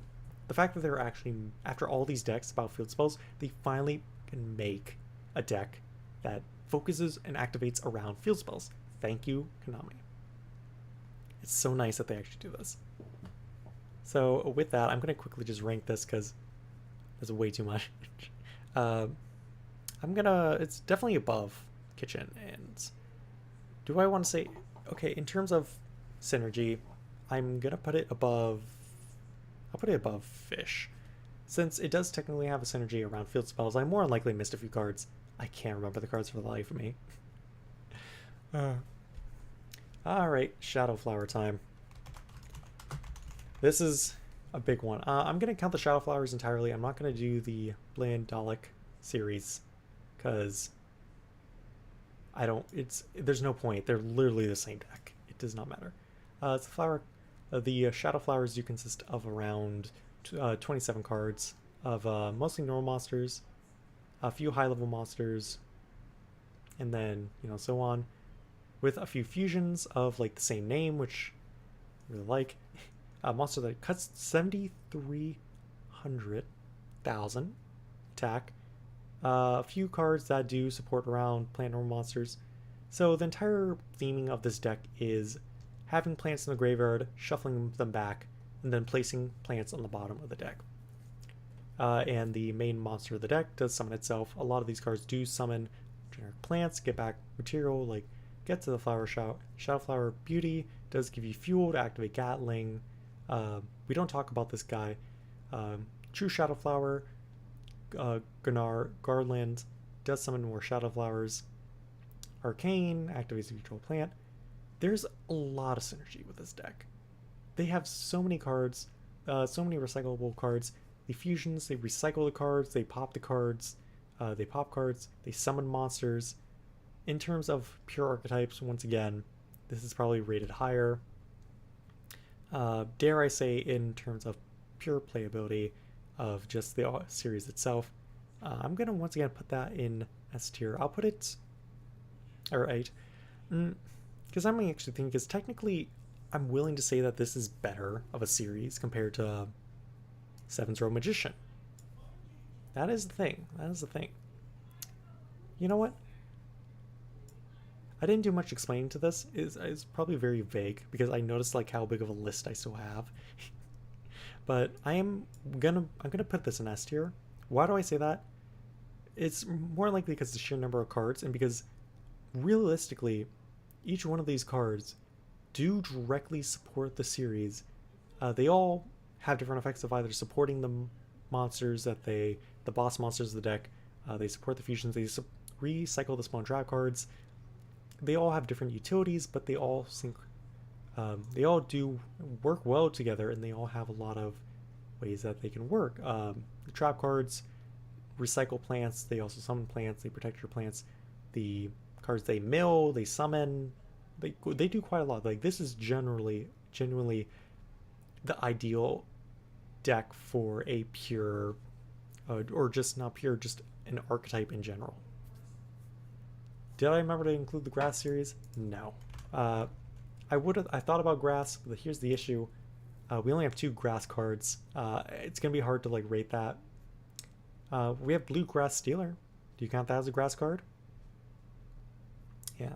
But I am willing to stick with what I say in that, in terms of just an archetype in a series, Shadowflower does what it does significantly better than most other series in this list, because they all directly support one another and they do what you expect an archetype to do. Yeah. Pigeon. Pigeon is a very few card series, 5 cards, which is Phantom Pigeon, Trick Pigeon, Counter Pigeons, Bruco Hearted Pigeons, and Clock. Very simplistic. A Trick Pigeon, able to get back Phantom Pigeon. The more traps you have in grave, stronger Phantom Pigeon becomes. Counter Pigeon protects your pigeons, protects your birds. Bruco Heart, it's a nightmare. Basically, control high level bird. Winged Beast. Ginger Monster Defense. Clown, Kook, Resummon, Night Pigeon. It is a very small package. It really is. Does it have much to do in a series? I can't say. But it does have at least some levels of consistency of being able to go into each other. Trick Pigeon can get back Phantom Pigeon. Clock can resummon Pigeon. These two don't really have much connection, but these 3 cards do. This one, not much to say, but I'm willing to put it a little bit higher. I'm gonna really burn out C tier at this rate. Okay, so this is gonna be a weird one. This is a Winged World, but with cybers. If I can find, so this is like a very weird series of cards. If I can just wind. If I can remember all the cards that go with this. Wing World, you, Cyber Tech. Yeah, I believe that's it for it. So this is the Cyber cards. This is like Cyber Tech Alligator, Wing World, all that jazz, you know. This is a deck. It really is a deck. Probably one of the more annoying decks. Though the cards I used for it is mostly all generic cards. There is a little bit of a connection between the Cybertech Alligator and all the cards, which is Cybertech Alligator, Falcon, Mech Mega, Against Burst, Storm Sonic, Wind Blowing, Wing World, and Hovering Barrage. It's a very open-ended deck. So very open-ended to the cards, honestly, because a majority of the time you are just playing it with generic wind monsters. So there isn't much of a sight in a theme, because you do play winged beasts, you play dragons, you play just a bunch of random junk. You play like a bunch of machines, but we're more or less focused on the machines of the deck. So besides them being wind machine, the support cards, they don't do much for it. Mecha Ambular does get back the field spell. Wing World, which does boost them all. There isn't that much synergy outside of that, but it's still a moderate deck. But since, you know, it is a little bit indirect, I'm going to put this in D tier for now, which it has a theme. It's just not going to be doing much for it. I don't even know why I accounted this as a theme for this. These are the spirit messengers of... I don't know why I'm including you. There was a name for them, but they're now called the Unequaled. Kazuichi and Izark. Basically, they just support level 7 warriors and winged beast. They don't do it well. They don't have any supports. They're just standalone cards. 2 standalone cards, which I wish did something, which also show like the evolution of Kakuto. These do nothing. They have no realistic theme. They don't have any synergy with the cards they were made for. They don't have anything that supports each other besides Unequaled. So I'm willing to put this down in F tier. Simple, neat, lovely. After that, we have, oh, this is a fun one, the Corporate series. Why was this under Corporate? Because that was in its text. Lovely. Strong Z, lovely. Man, I'm going for a while. I'm gonna be honest, I'm amazed. Salary. Then the final card of this is Battle. That's not, is that true? That might be honest. That's not true. We have Harpy Girl and Harpy Lady. And they are marked under the archetype Harpies. So yeah, they got support. They don't have support. It's stupid. I don't know why they even included them. But I could see the Harpy spell coming in. That'll be funny. Okay, so we have the Corporate Monsters, which is a deck of light machine monsters that all pay taxes in order to fuel the corporate greed of the world. Which is a very funny gimmick, which mostly has like level 5s. I already forgot. Shiny.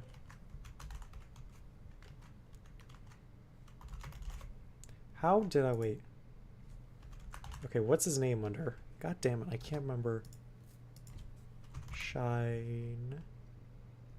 There we go. Shiny Employee. There we go. I knew I was missing someone. Shiny Employee. So basically, we have 2 cards in the deck, which is Shining Black Corporate King, which has the effect to reset both the trap cards, which is arguably the only good part of the deck. Then we also have Shiny P Corporate Guard, reset both of these spawn trap cards, which one of the spell cards does activate if you control Altark, then a Strong Z, which supports Corporate Soldier and Shining Employee New.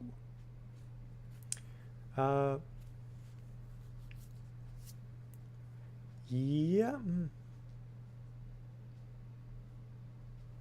Yeah, I could definitely see them adding in the Harpy Equip card. That'd be cool. That'd be very fun. With a continuous effect of saying this card becomes Harpy Lady while in the field. Yeah. You know what? You got my hopes up for that now. Damn it. You know what? We're talking about corporate. What am I saying? And then, of course, you have the main guy, which is the fusion, which is basically just a glorified, better version of Altark with a longer name.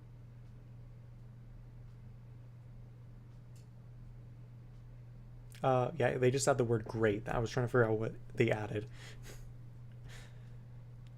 Yeah, in terms of decks, this does have a very consistent, a very good synergy, especially when remodeled. Does summon Altark, which allows you to freely use your other tributes to summon out these guys. Also, it sets up for the fusion. So there is like a little bit more synergy compared to most other decks, especially with the theming of cost and pay and reward, all that. It is a very good archetype. I wish I had more low levels, but in terms of playability and archetype itself, I am going to be rating it in. I'm going to rate it in the high B's. I'll put it above everything else in here. Yeah. What do we have next? We have beef. Beef. That is a very fun deck. Okay. So we have a fire beast, which are. Oh, these are a lot of one. Fire. You know another thing about it? Maybe it would have been smart to prep some of these.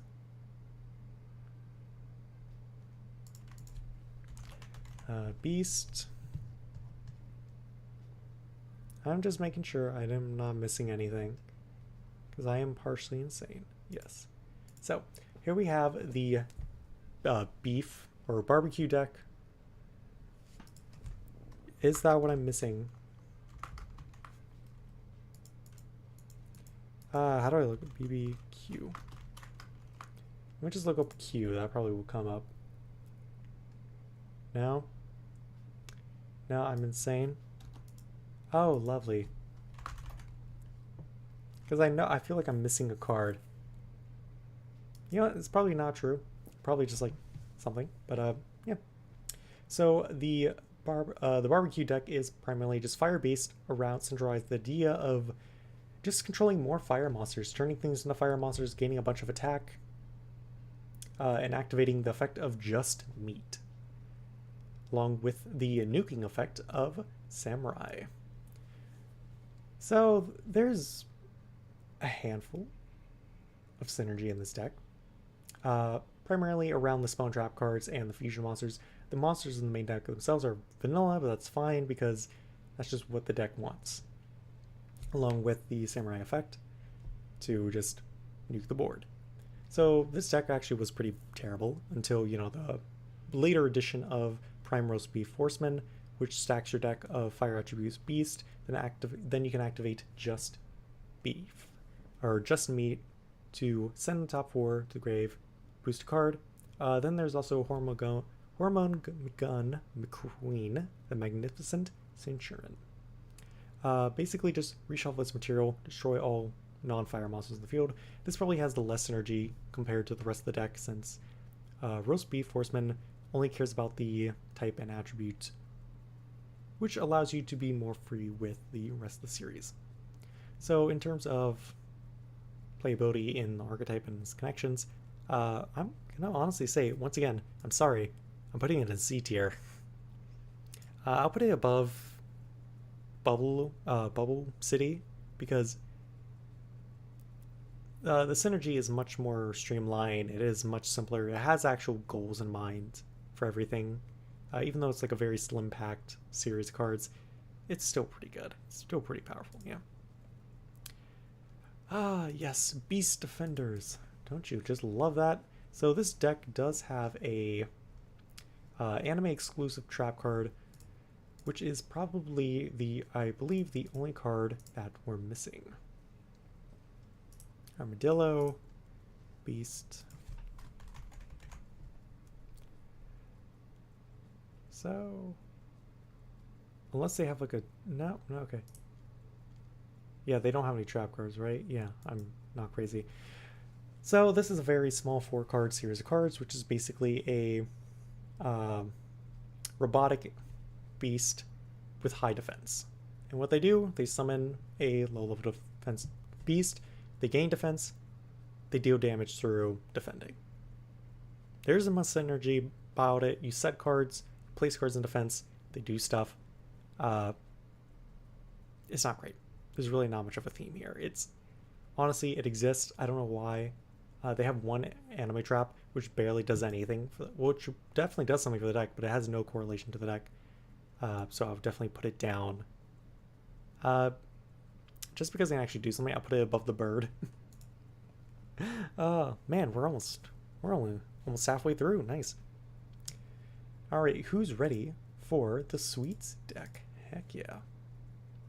So these are the sweets, which is Pyro.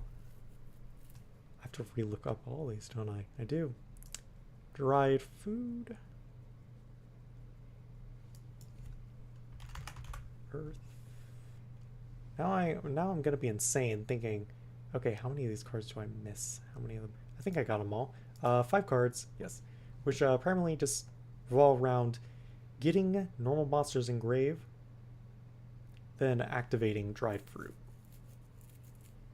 There is a level of consistency here. You do have Deluge, which does add in Doki Doki and does add the other Deluge. And then you do have the Doki Doki, which resummons Deluge, and then you can drop a dried fruit, which boosts everyone attack. So it is a very small series. It is semi-consistent. Well, I dare say consistent. They're very good cards.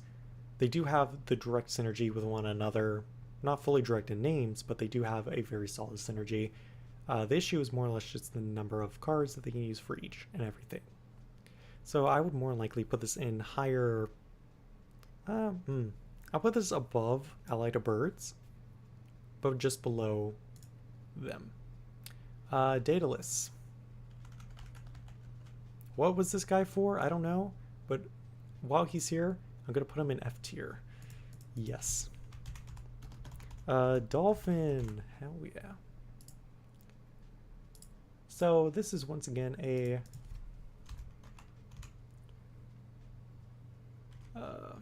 Iruka. This is actually King Iruka deck.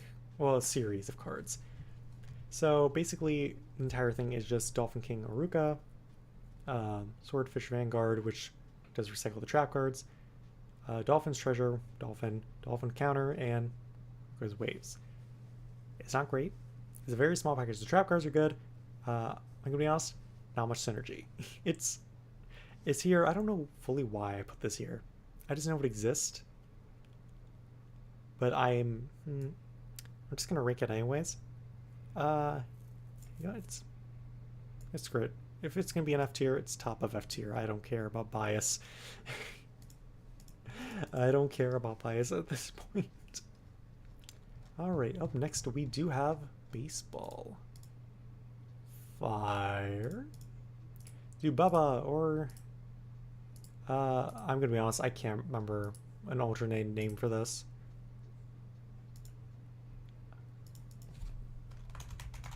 Uniform. So this is a mixture of fire of Dragon Warriors. Fire. There's a lot of cards in this. You gotta bear with me. Fire. Got. Guts. Request 9. So. Bobbleheader. Okay, I think I got them all. Yeah, I believe this is it. This is the baseball deck. If any of you played Rush Duel or play this deck, you will understand this deck is extremely consistent. This is the ideal way of building another ideal way of building a series of cards. I mean, significantly less, almost half the cards that Shadowflower has, but does very well. Extremely consistent, a lot of good cards. You do have the general level 4 vanillas. You have Dodo's Second, which basically acts as 2 tributes, which is good. Google Umpire, which shuffles Hot Blood Stadium, recycles your main card, which is your field spell, Hot Blood Stadium, summons a fire normal monster. Then you have a bunch of high level 8s. You have Baseball King, which basically just gets bigger. You have sends 2 fire level 4s to grave. Chaos number 39. Shuffle the fires back in the deck, gain more attack. Then you have Baseball Dragon, which resummons Uniform. Then, of course, you have Tag Up Force, send a fire, summon a level 8 from your hand. You have Hot-Blooded Stadium, which is your main card of the deck, which does trigger your other cards and effects. You do have Bobbleheader, which basically lets you go +1, get back your Tag Force, so you have something to do. Get back Hot-Blooded Stadium. You have Heavy Roller, which digs into your deck. You have Gaga Guts. Basically resummons Uniform and all of your ace monsters. Request 9, which again resummons your ace monsters. There is a large sum of synergy in this deck. It's extremely consistent. Everything works with almost everything. And it's just generally good. And I'm willing to also put this at a higher rating. Would it be better or worse than Shadowflower? I can't say, because Shadowflower does have a lot more utility compared to this. This is a much smaller series. Though you can also argue that Constructor does technically have more utility. That's not fully true. They have quite a bit of utility, but it's mostly centered around a singular theme, which isn't really heavily supported on. So I'm willing to say that in terms of a archetype or series, baseball is higher because of just the general amount of connection between cards, the amount of just how everything works in a way that supports the main theme of the deck that makes it extremely consistent. Yeah. All right, this is going to be an awkward one to rate because they did change the naming scheme, so I can't obviously look up all the cards for this.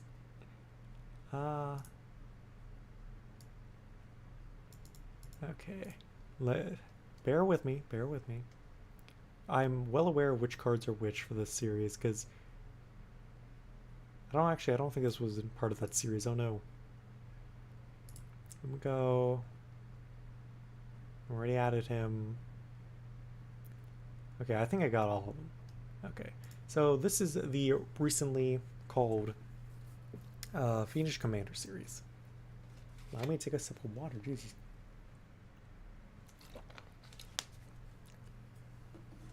Yeah. So this is the recently called Fiendish Commander series, which is basically a group of high-level dark warrior monsters along with a few mid-level and one low-level warrior monster. All about just control. Realistically, there's not much connection. Okay, besides Simi Ruler and Kime Ruler, Kime Luna, Kime Ruler and Yami Ruler do their own thing. They're great. One's Great Floodgate, one's a card. The rest of these do activate some level things. 0 attack monster, of course, control monster defense.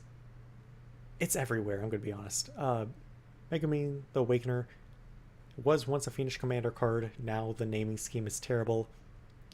The theme is everywhere. Yamaru the Dark Delator, this was a recent card in the current set that's being revealed.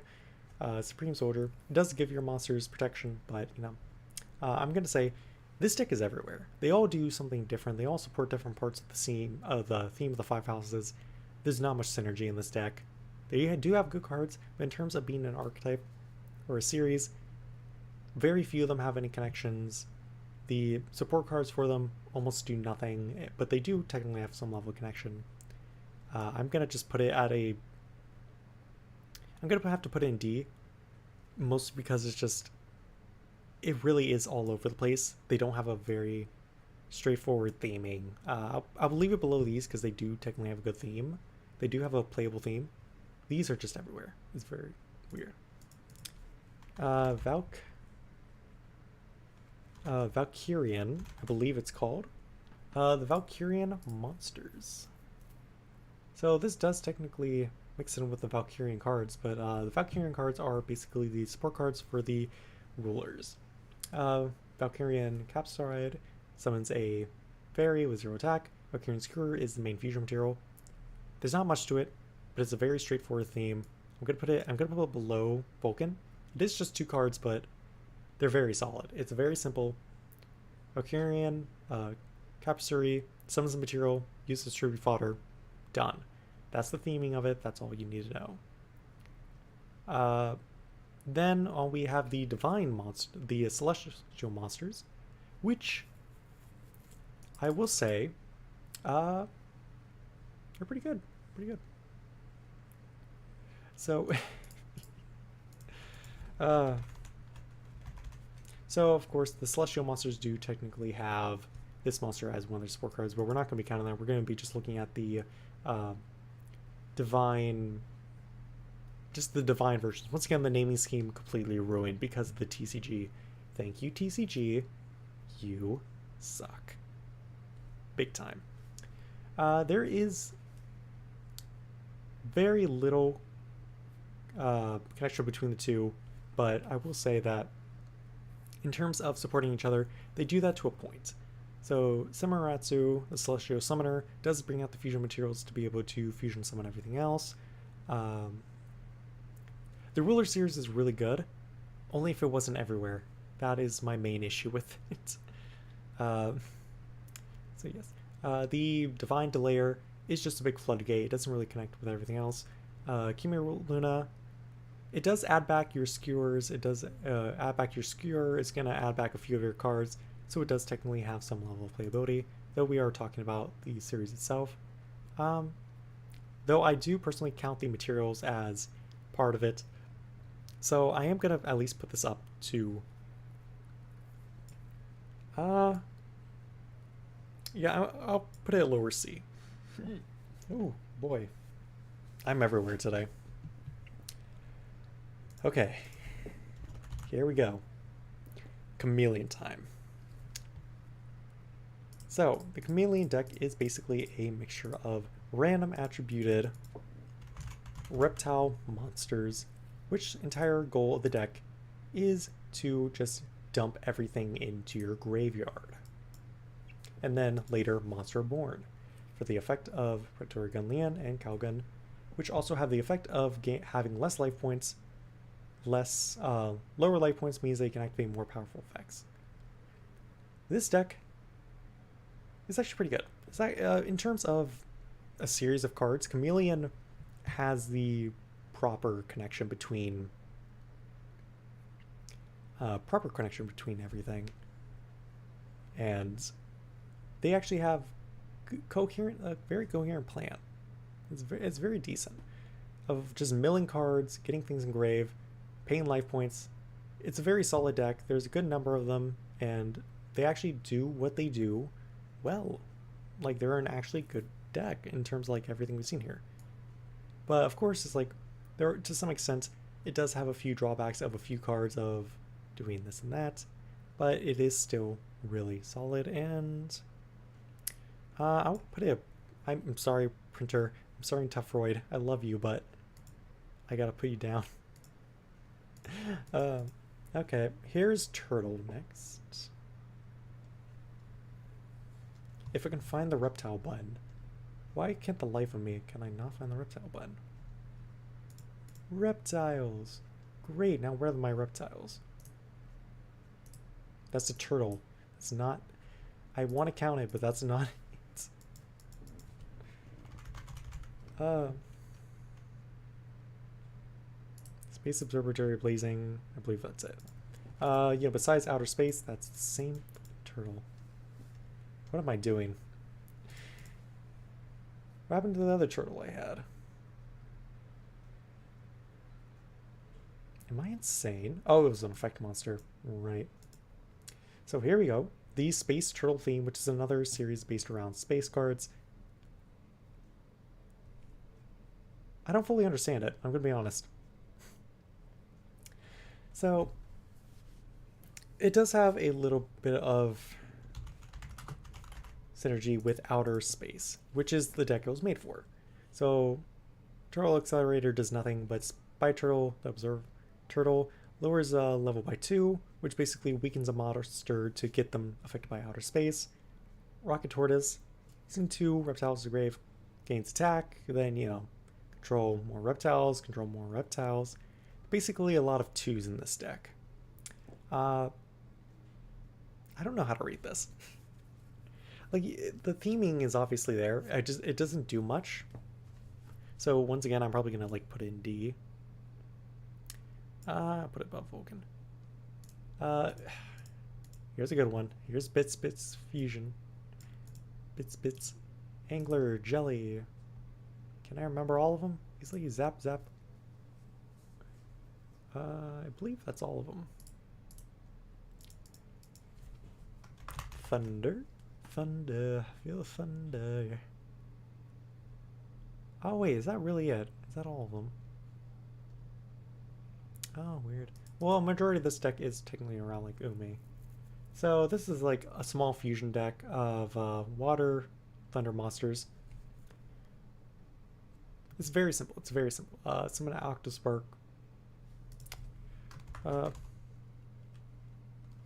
Is it really simple? It is simple. Okay. So, just summon an Octospark, gain attack, deal some damage. That's basically the entire theming. Showering adds back Octosparks from grave. Get it a little bit more of a resource line in, just have something in hand. Am I insane? I feel like there was another card for this. I just can't remember. I might be insane, aren't I? This is gonna bother me. Oh no. Oh no, this is gonna kill me mentally. I don't remember what this deck is. I just know it's like a consistent, like, it's a very simplistic deck. It has a few cards that, it does have one card that gets in its back, it deals damage, it gains attack. It's a very simplistic deck, I said it twice. But, yeah, I once again put in C. It's like, it's nothing amazing, but it is consistent enough. Gamble. Gamble, once again, very simple. I'm counting this as a theme. Coin toss, it's up and down. There's very few of them. It's a huge gimmick. It's not really consistent, but I'll just put it there because I like Gamble. It's a very simplistic deck, though it doesn't really exist. Okay, here's a newer one, Galactica. Probably one of the more the disliked decks. Galactica is a deck of light galaxy monsters based around Galactic Oblivion. So there are a few cards here. There's quite a bit of synergy with this series. You don't typically play this series pure, but you do play this series together.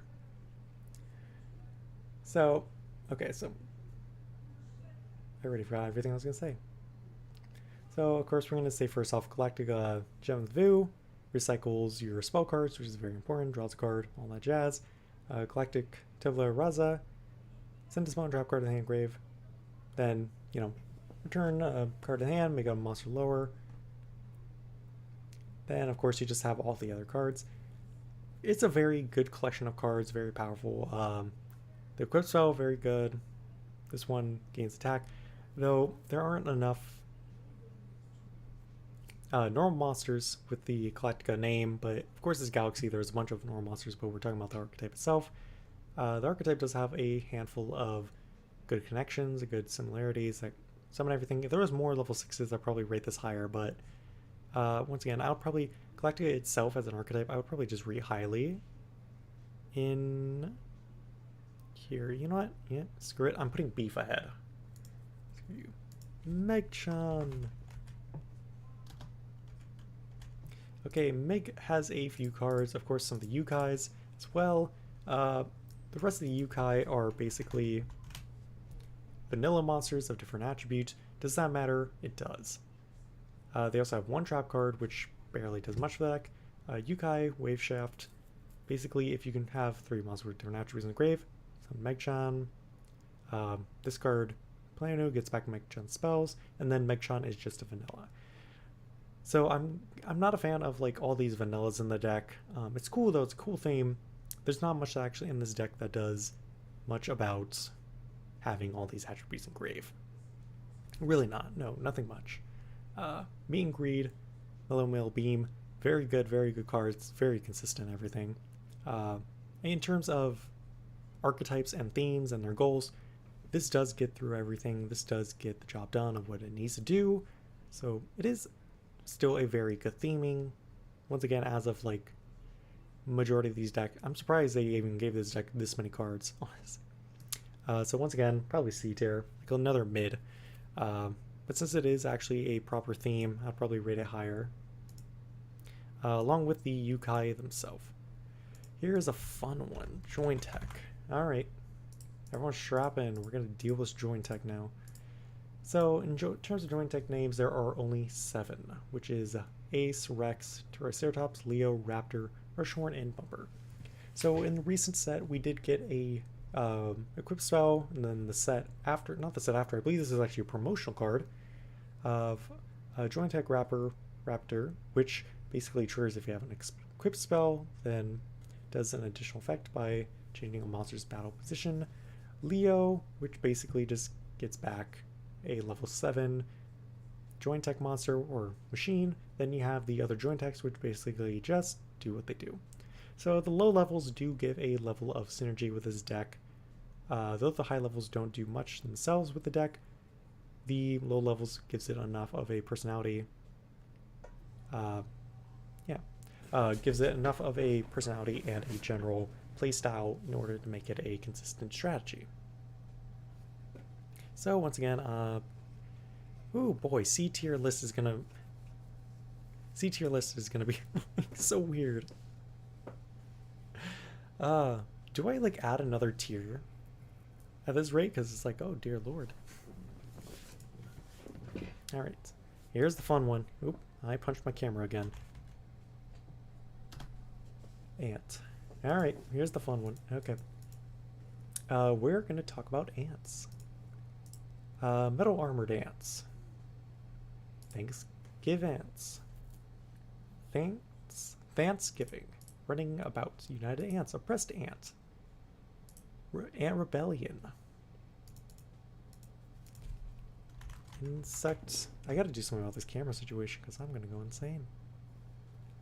Let me see if I can recognize Giant Ant Revolution, Ant Liberation Flag, and Ant Barrier. 9 cards to the deck. All primarily low-level insect monsters with 100 attack. Nah, don't need any more tiers? Nice. Yeah. You know what? I mostly say tiers because it's like I made the choice of rating 100 plus series of cards, which in hindsight, now that I look back at it, probably wasn't worth it. It's probably not smart because the majority of these I could have skipped. But, you know, I can't have it easy on me, can I? Yeah, majority of these I more likely could have skipped, but I didn't because I chose to do this. I'm going to be honest, I didn't think it was going to take this long. The fact that we passed the 2-hour mark surprises me. It is amazing. So anyways, about ants. Yeah, they're mostly all 100 attack monsters with different attributes. And you have the Ant Rebellion of the Rebellion, which basically boosts everyone's attack by 800 times the times the number of monsters with 100 attack on the field. This deck does typically play random other insects with 100 attack, but we're covering ants. Then the main cards of the deck that do support it is Giant Ant Revolution, which is basically Mirror Force if you control the 30 ants, Ant Rebellion Flag, which summons the ants in face up to the field, and Ant Barrier. So Ant Rebellion Flag does give Ant Barrier an additional effect of destroying a monster if you control a defense position monster. It does lower your opponent's attack, which allows your defending ants to survive more. Realistically, only the spawn trap cards give this deck a theming, but I am willing to say that this deck is better than most of the D tier decks because it's like all these cards do technically synergize specifically because of these 4 cards, even if the rest are vanillas. So I could put it at high of D, or well, I guess it does technically do better than most of these. You know that thing about it? Join Tech would probably be above. Yeah. Alright. Here's a simple simple series of cards. Okay, you know, I say simple. I forgot there's a lot of them. There's actually a few of these. So, the Ladybug series. Dream Ladybug, Fancy, Princess, Force the Sun, and Trump. Such a shame that Konami doesn't give us more support for lackluster archetypes, such as most of them having interesting game plans. Yeah, yeah. That's also the kind of the point of like this is like make people more aware of like all the decks that exist, but most of them are died out. Similar to this deck, the Ladybug cards, we're still missing the boss monster deck, which is Maleficent. You know what? I think I could show this on stream.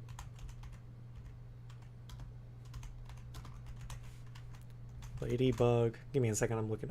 Here we go. Malefi, Ladybug, the Sleeping Ghost Forest. Yo, no code yet. Nice. Yeah, it was like we're still waiting on this card, so you know, it's like it's gonna be a pain until that comes in, but you know, what can you do? So of course, the entire theme of this deck doesn't really exist yet, but as of right now, it's just control monsters in defense position. They can't destroy card effects, deal a little bit of burn damage, trembling insects. The deck exists, but it's just like it's incomplete, so I can't fully rate it, so I have to like put it on the tier list. Another small series of cards, if I can find the third, is the Mantis series of primarily Earth. Then there's like the random wind. I completely forgot about the spell card. Oh my. Okay, yeah, that's it. So 3 cards plus that, which is 4. This entire deck that just like it affects your opponent's insect monsters. You turn your opponent's monsters into insects. Then you either make them lose attack, you make them destroy them. It's a very simple deck. It's anti-insect and an insect deck that turns things into insect. Once I'll put it higher on D tier. It does have a coherent theme to everything. Everything does technically synergize with one another. The deck just doesn't really exist that much. Do I know what this next insect is? I do not. Because the issue with this insect is I don't remember what he is. Oh, I think this actually technically went with Mantis, but you know, screw it. I'll just like put it with Mantis. Alien Story. Yeah, that's fun. Dare I say this is Alien Story, or do I say something else? So Alien Story is, once again, just a series of primarily normal reptile monsters with basically just a bunch of like spawn trap cards that support them. If I can remember which spawn trap cards they have, of course they do. I just made a video about this 2 months ago. So yes, so you know, Alien Dwarf Crown, 3 more grannies, Alien 33, some gold. So the entire point of this deck is just control reptiles. Just control the aliens. Be it them normal monsters or not, then you do a bunch of stuff. There's not much else to this deck. Area 33 is a good card. 3 Moonlight Mystery Geckos is really the only reason this deck exists and is playable. Everyone says this deck is broken because of this card. This is literally the only good card. You can't complain about this deck. Yeah, even though this deck does have a actual core to it, it does have a theme, it does have playability. There's not much to it. It's not really anything. Oh, you use the deck list, yay. Yeah, it's like, so you understand, it's like this deck exists. The issue is that it's just the trap card that makes this deck a deck, which is like, it's unfair. Of course, I'm saying with the rules of this, it is technically a playable archetype, though it's not as like phenomenal as most others. It has a bunch of room to grow. Please let our main girl, please let her return. I want to see my 3-meter tall girl come in and step on someone, please. But with the rulings of this, I will put this at least in a higher rated one, since it is semi-consistent. It is a fairly solid archetype. Chemicalized. This is gonna be a nightmare. This is gonna be a nightmare to rank. All right, let's get this going. When I wrote down chemicalized, I didn't have like a list prepared, so I'm doing this purely off memory of the structure deck and everything included. The lamps. This is going to take me a while. Give me a minute. Dini, Oni, lamp, you.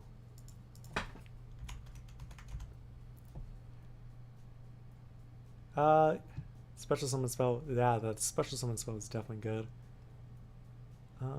Scales, Furnace, Flame Blades, Burner. 14 cards altogether. Few normal monsters, not many. So this deck is primarily just... There isn't really a theming behind it, I must say. There's a bit of burn. I completely missed. Inflict.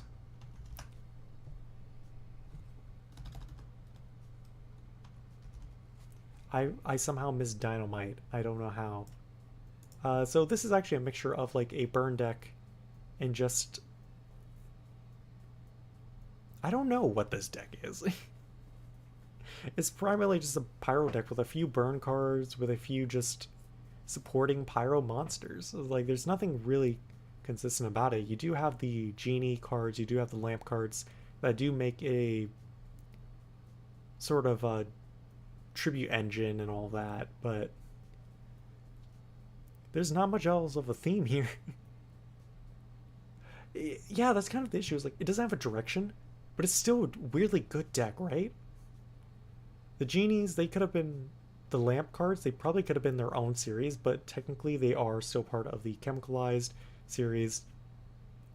The deck just doesn't have a theme, but it works so well, which is the issue here. Is like, I don't know how to rate this. Like, the deck is everywhere, but at the same time, it's like, it's still a good deck. Like, look at this guy. Like, this guy's insane. So it's like, I genuinely don't know what to do. Like, what do I do? They burn. They do something. Hey, it's a deck. Because I don't want to deal with it, I'm gonna put it in a higher B. I don't know why. I'm gonna put it below joint deck at least. I just look at this deck. What do I do with it? Man, our man needs to get his priorities straight because this deck is looking unfinished. Like, hey, if you want to continue on the lamp cards, be my guest. I don't know what to do. Void Vulgar. This is actually easy because, you know, it's a straightforward name. Void Vulgar is a collection of Dark Galaxy monsters. The main, I can't say the main antagonist right now, the main rival character. There's a lot to this deck. A lot of consistency, a lot of like powerful cards. In terms of named card, there is very few spawn drop cards, but there's a lot of Dark Galaxy support, which we're not going to bring up. I'm going to probably say this deck is more rated highly than others. It is definitely a very good deck. It has a lot of utility. It has a lot of different scenario cards, which allows it to thrive compared to most other decks. Because of, right out the gate, you gave it so many different win conditions. You gave it so many ways to out different monsters. It is arguably one of the better new coming decks. And when you look at Void Vulgar, you think, how did we end up with something like Yukai, Kappa, and Alien being like a handful of vanilla monsters? And then we somehow got this nightmare of a deck as the main deck of the set. Granted, he also got a starter deck. He got a battle deck. So, for mostly just purely utility and all that, I'm gonna put it as high A tier. It has a lot of utility, it has a lot of consistencies. It's just genuinely a good deck. It really is a good deck. And here's something less amazing. Here's Heartless Hound. Alright, you know how this works. So Heartless Hound is a deck of primarily dark Beast Warrior monsters, where once again they're all primarily normal monsters. Zuijo is very lucky. Listen, if you're not a main character in Rush, you're dead. You're dead. You have nothing unless you're Mimi. Then apparently you get like 5 decks to your name, and they still suck. Yes, Heartless Hound is primarily low to high level dark beast warrior monsters, with no real theming besides a very budgeted version of Constructor, which is just summon Master Shiba, summon Emperor Giantum, then summon Dan. Summon Dan. So it really is just like a very drained out version of Constructor, which is why I'm going to be like, say it's going to be, I don't even want to put it in A tier because realistically that line is all they have. So it's like, it's not that good of a deck. But it still is fairly consistent, so it is rated highly compared to most others, just not as good as others. But I will rate it higher C, since I feel like that's where it would probably belong. Up next, here's one of my favorites from the series. Well, not from my favorite character, is Kappa. Kappa, once again, just water, aqua, monsters. They don't have much of a theme besides just generally supporting Kappas and having face-down defense position monsters, which is very unique for Rush Duel. Not that many of them have high defense, but the trap cards do support defense position monsters. Kappa Rider, anti-normal monster, that's just a Go Rush thing. Kappa Drive, anti-normal monster, of course. Kappa River Flow, just stops a normal monster, makes them lose attack. Sunbathing Kappa, Rapper Kappa, he's definitely a Chad. Like, I love that they bring back 2 original Kappa monsters from the game, and then they just make Rapper Kappa as like, you can obviously tell which one is like belongs to OG Yu-Gi-Oh, which one is new. Then Kappa Gas, face down defense position monsters attack. Opponent's monster lose 2,000 attack, which is huge. Ignore the fact that we have a trap that cuts 1 million attack and a monster that cuts 7,300 attack. Sorry, 7,300,000 attack. The deck does have a very simple theme. It is very simple. It's anti-normal monster with a bait of set monster supports. So it's definitely not D. It's I'm gonna put it higher. Since it does have a theme, I'm gonna put it above Chemicalized, since hopefully Tel does duel. Just right now he's semi-simping. Like he's hanging out with Asana's descendant. Which is like, I hope at some point that means he's going to duel, but at this rate, he's going to be left in the dust. Because if that whole Luke thing doesn't pass over soon, we're going to be stuck with like never getting support from him again. Alright, this is what everyone was here for. Let's count Soul Jersey. Or I guess in terms of cards, it is Jersey.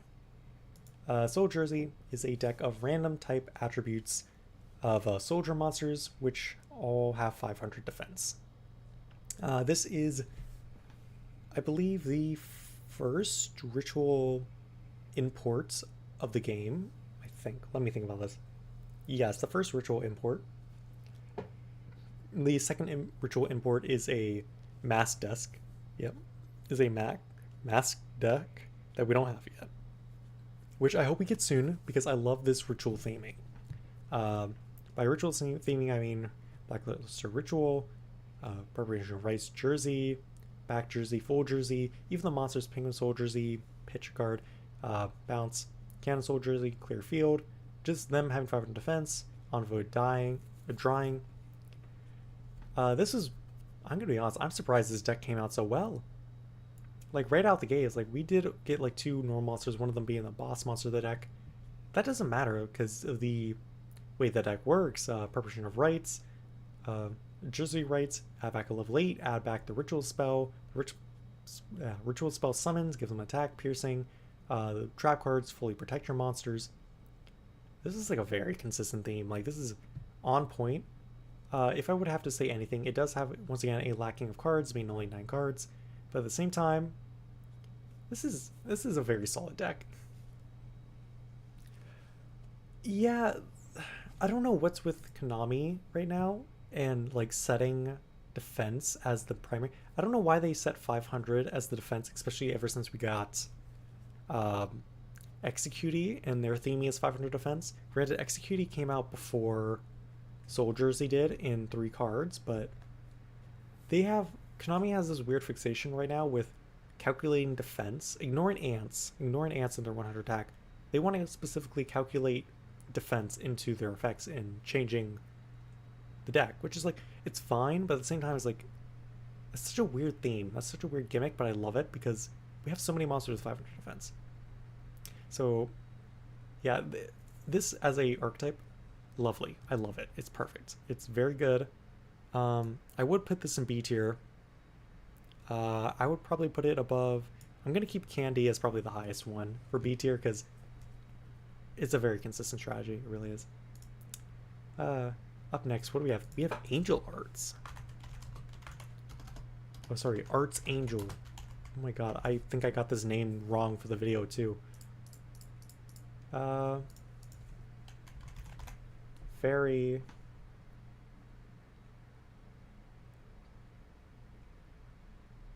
So slash Halo. Face down. Why not A tier? I'm leaning on it. It's high B. It's close to A tier. I'm just feeling like right now Soul Jersey is like it's missing more of the low level utility to make it like perfectly A tier.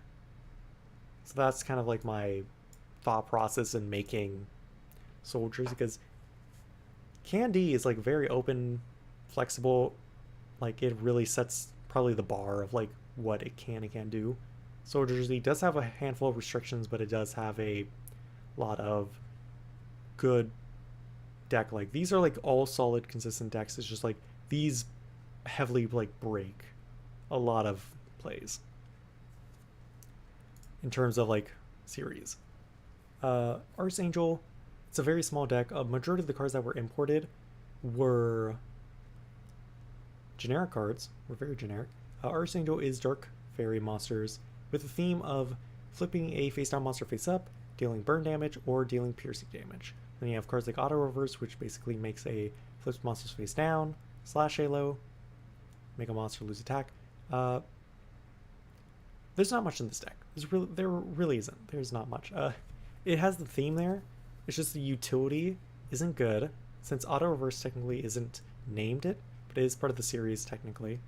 I say technically, no, it's not. It is part of the series, but there isn't much of a collection of cards that make this theming consistent, makes it very good. Nothing that really lowers your life points. So, though it does have a theme,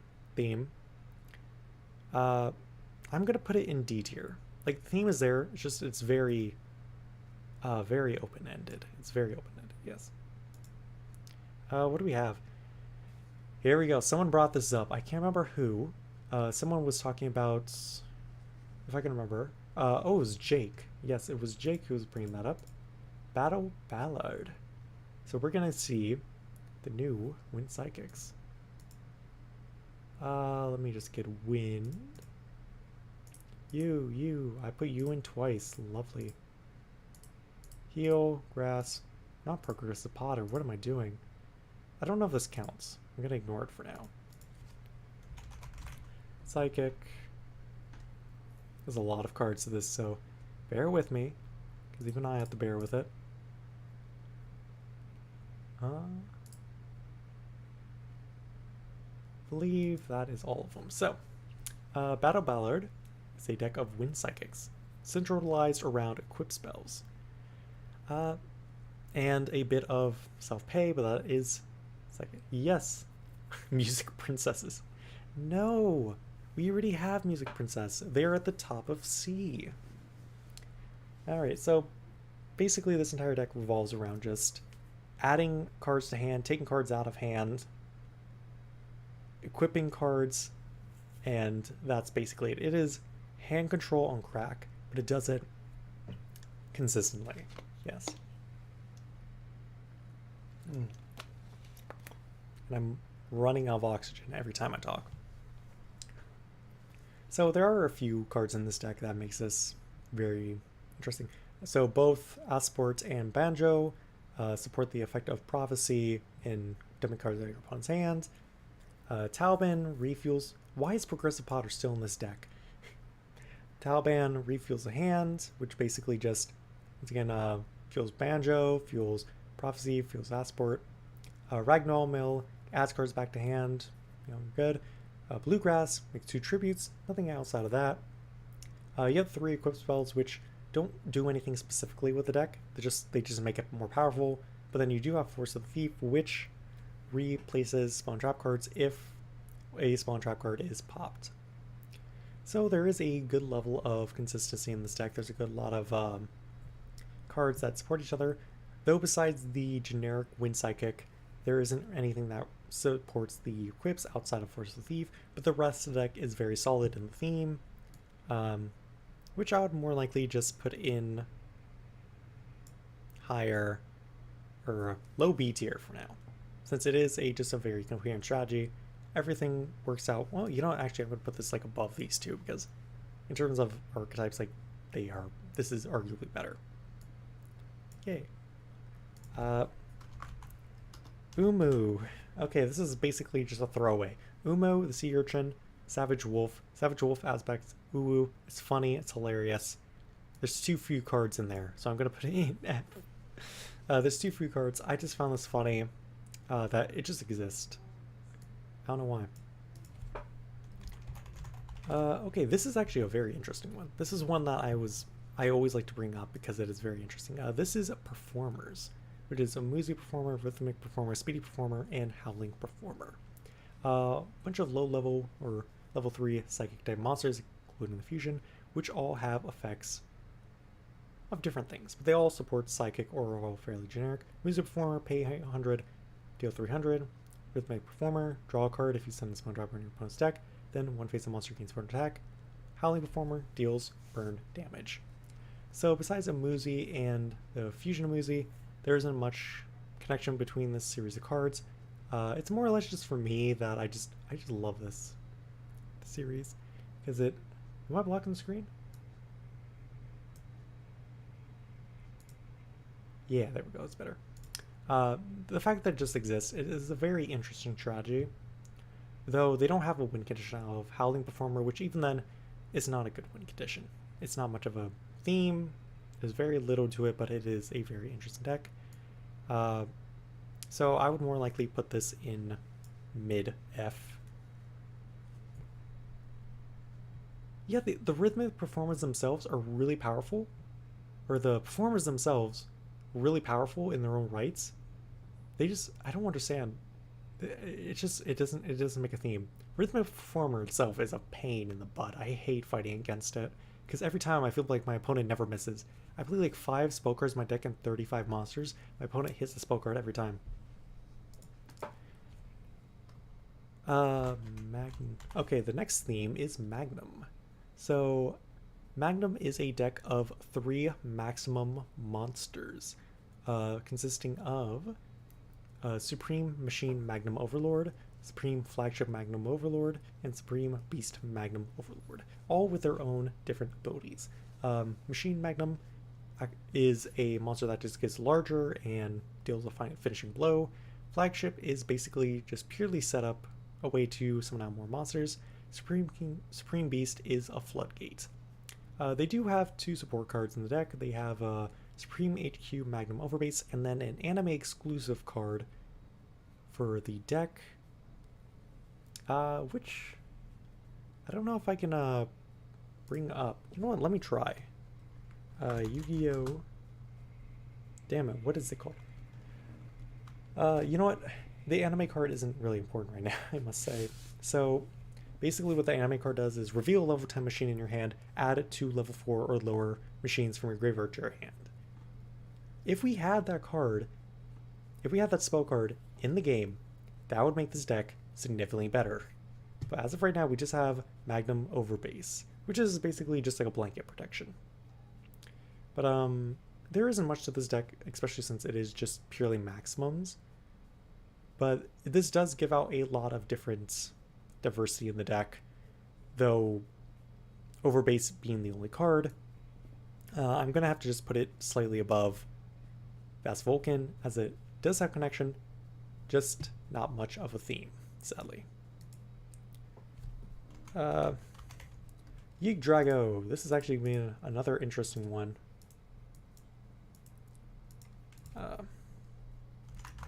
10. So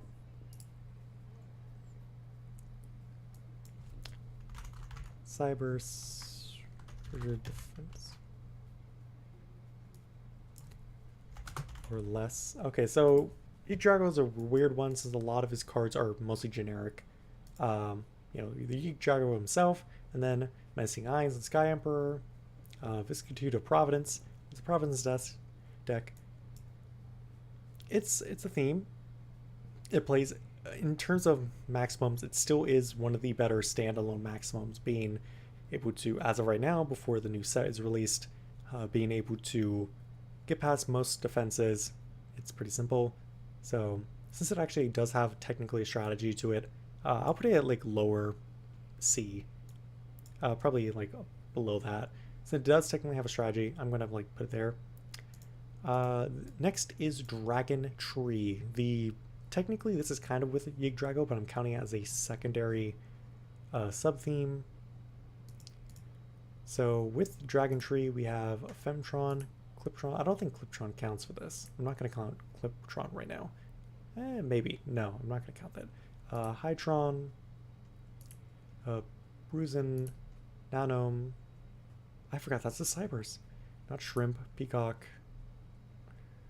Fem, Seed, Prelim. I don't believe that there's any more.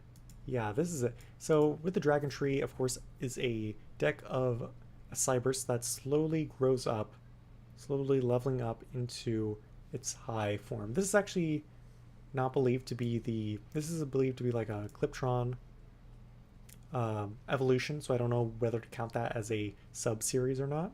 But this is the 7th form of it, then Absolute is the high dragon form. Absolute is a very powerful card. It is very good. It does fit with the theme very well of everything is dump everything, your hand into the grave, draw as many as you can, then summon out Absolute High Dragon. Sadly, Viscam is the black what is it, black sheep, the black goat of the deck. Since it is mostly just focused around Yggdrago, though it does have some level of utility in the deck. Absolute High Dragon is obviously the win condition, and everything follows suit. Everything has the same theme. Everything does what it does. So I'm willing to say like this is a very solid strategy, and it does its strategy well. So I'm willing to put this in. I'll put this in B, high B. I'll put it below Psychic. Up next, oh.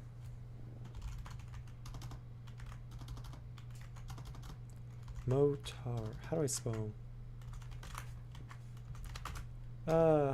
Okay, this is gonna be an awkward one. Okay, so Santa. Just for the hell of it.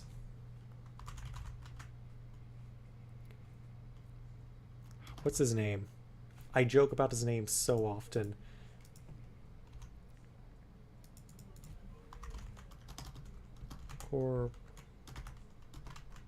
Clean. What's his name? The high level dude. Damn it. No. Okay. Water.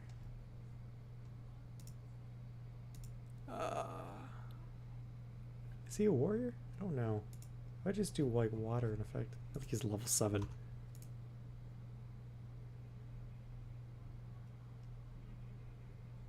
Am I just insane? Is he not level 7? Well, he does have low attack, doesn't he? Oh, there we go. Tidying. Yeah, laundry, general tidying. The one card we're missing from the deck, that would, not the one card, but you know, this card itself would make the deck significantly better, but we don't have it yet, so yeah. So, of course, the Bleach Mortar or the Wash series of cards is basically just around recycling Bleach Mortar and decking out your opponent. Sadly, we don't have the deck out card. Big Tidy. Yeah, we don't have Big Tidy is what I'm trying to talk about.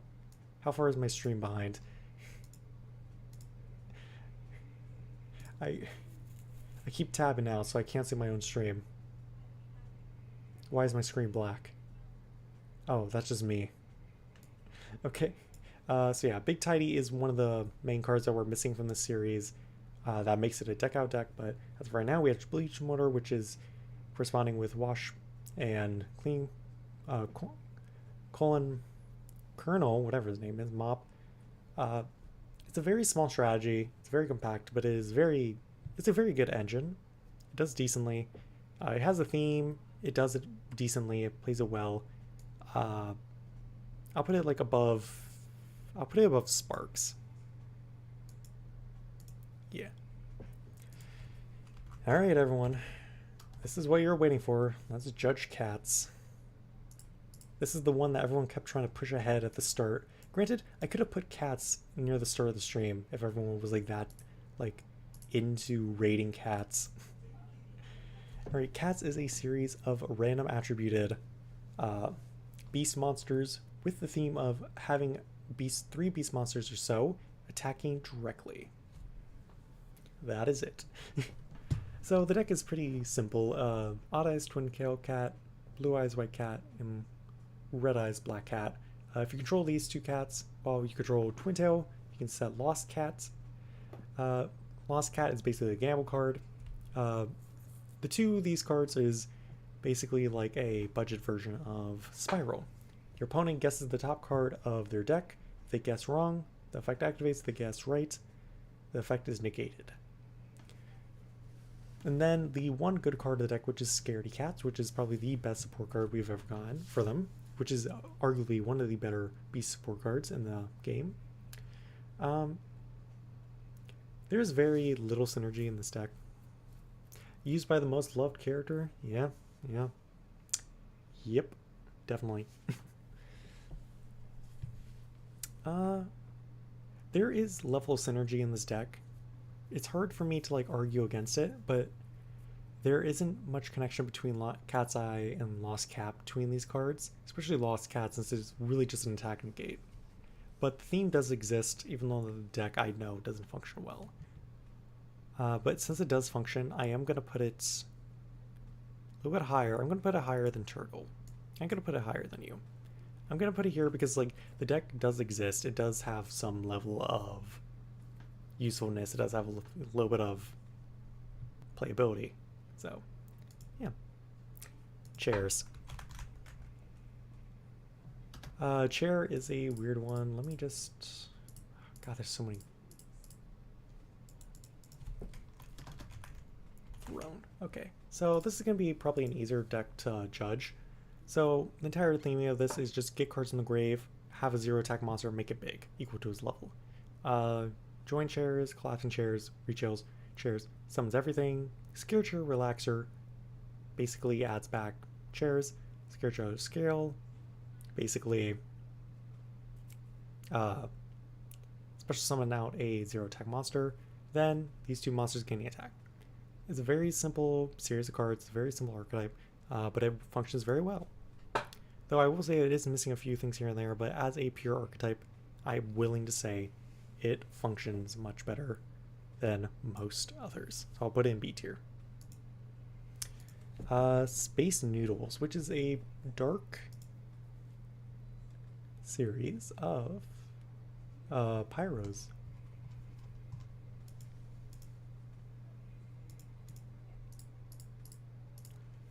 And then, okay, once again, bear, chartreuse, and outer space. So this is one of the few decks that actually mentions outer space in its card text, where you have outer space. Nuke the board, or nuke most of the board, and then gain attack. Besides that, there isn't much of a theme here. It does this theme decently, though it doesn't have much of the deck. It still has a theme, which I would put above. I'll put it above Turtle, since this isn't actually supports outer space. Dino Mix. Yeah, I'm just gonna put that above Daedalus. Sushi Angels. Sushi Fairies, my bad.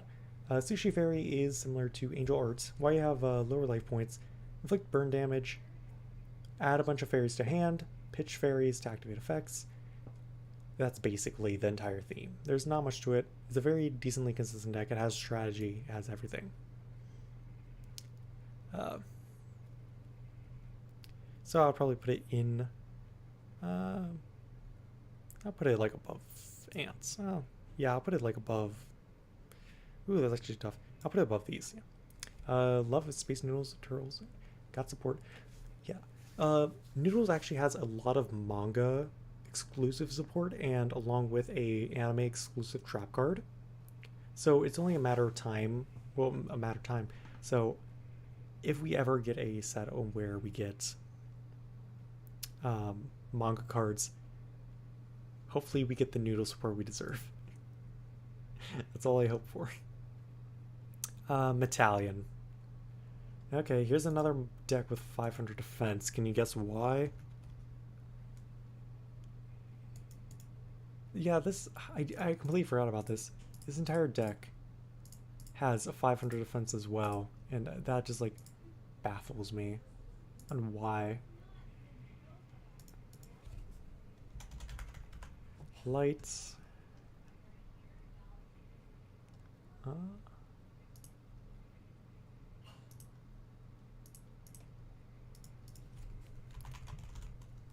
Okay, here we go. So this is the Metallion series, which is a primarily normal monster-based series, but it is also a fusion-based series of light monsters.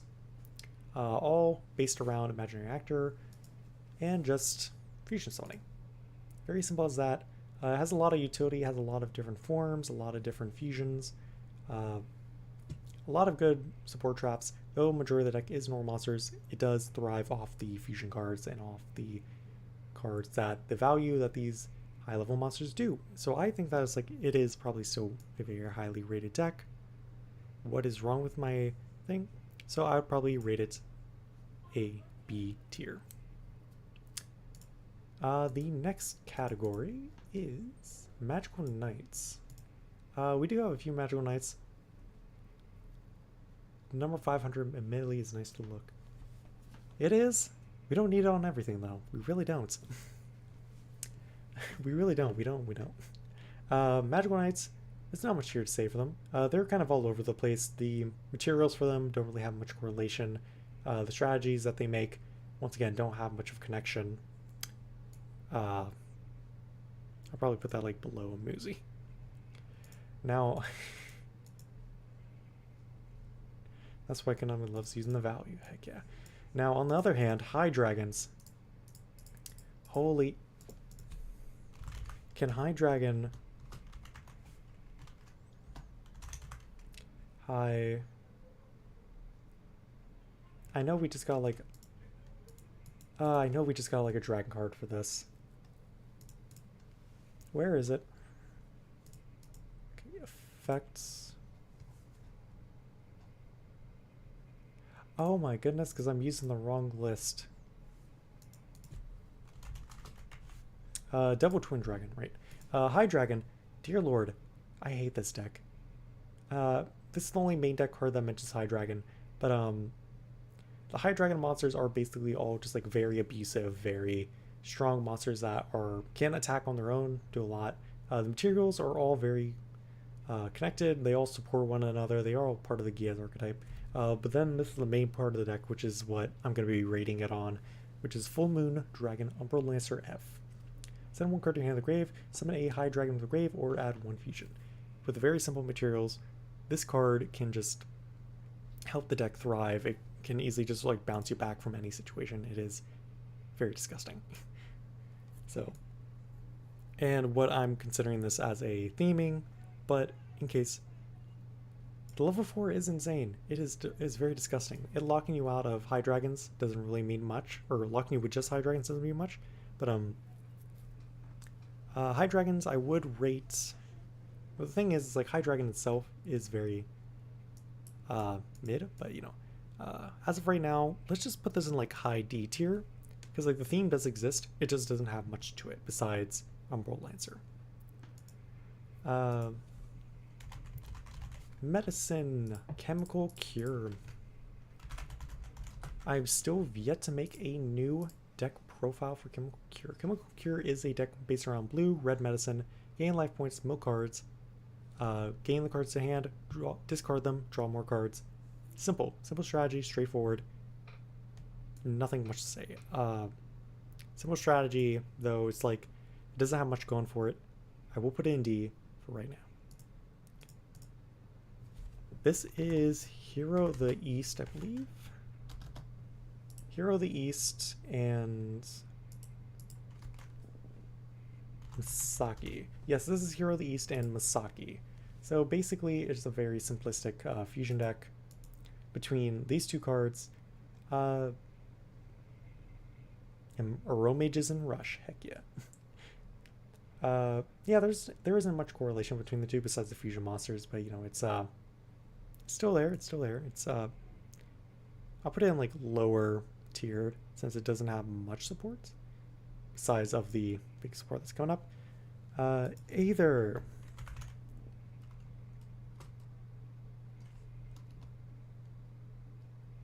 can I not look up Ether? Wonderful. Okay, there's Ether. So Ether is a card, is a deck of primarily Earth monsters and a Dark monster. This was one of the first fusion support cards released in Rush Duel, and which was later supported in the next few sets, which we only got 2 more cards. It's an interesting strategy. Basically, Finder, summon Seeker, then you can fuse them both into Striker, which does not do anything. It does not support the deck. It's a very cool deck. I wish there was more support for it, but it doesn't do anything. But it is still technically a strategy which does some function, so I have to put it at least above something. Yes. That's all I gotta say about it. Dinosaur. Dinosaur isn't a strategy, so I'm gonna keep it. I don't know why I have Dinosaur. I don't have anything Dinosaur. You know what is a strategy? Excel. Excel is a primary level 5 to 6 series of spellcasters. This is like budget executey, like before monsters had self-summoning effects. They don't really do much. There isn't really a theme here. I mean, Pebble does summon a tribute fodder in order to summon Super Flare. There isn't much of a theme here. Even though they do share the same name of So Wonder, they don't do much. There isn't much of a theme, so I'm gonna have to put this down below everyone else. The dealers. Yes, Mystic, Amazing, Splendid, Floor Master. There isn't a theme here either. It's purely just drawing cards, which is honestly hilarious. But, you know, they do technically have a game plan, at least. They do have a strategy. Even though it's not, like, amazing, it's something. One of the cards that were making a resurgence recently because of the executed cards.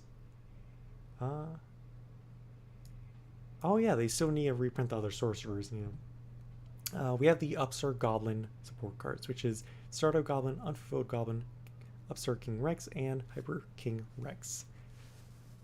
Realistically, these cards have nothing to do with each other.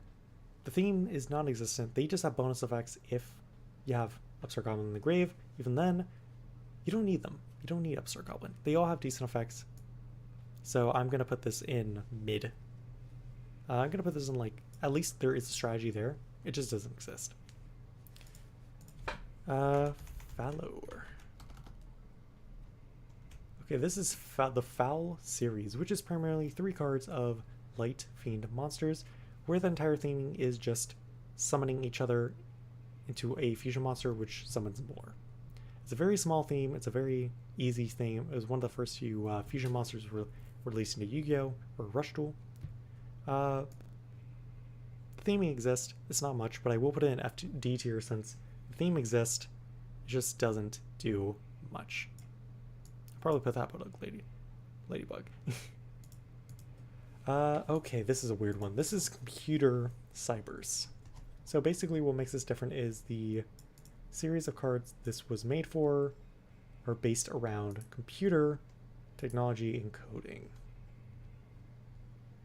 Which is, there's 4 cards too, which is Connect Dog, Soul, Mani, and Soul. There isn't much connection between the cards, besides Soul summoning another card, so I can't really say there's much of a theme here, sadly. Which is why I would probably put it down below. That was a very cool series of cards that doesn't do anything. Really doesn't. Coiled Dragon. The Coiled series is another Strongest Battle deck collection. Basically just shuffle field spells, do burn damage for the low level monsters, then Celestial mills cards, adds a field spell graveyard to the hand, which gives more field spells for Coiled Dragon and more for fertility and destruction to deal more burn damage. That's about it. It's a very, very simple strategy. So I would probably put that in, since it is technically a playable strategy, I'd probably rate it higher. Waiting for the perceptible money fusions. Yes, yes, very true. Oh, IT dragons. How am I gonna find this? Okay, this is gonna be a little bit weird.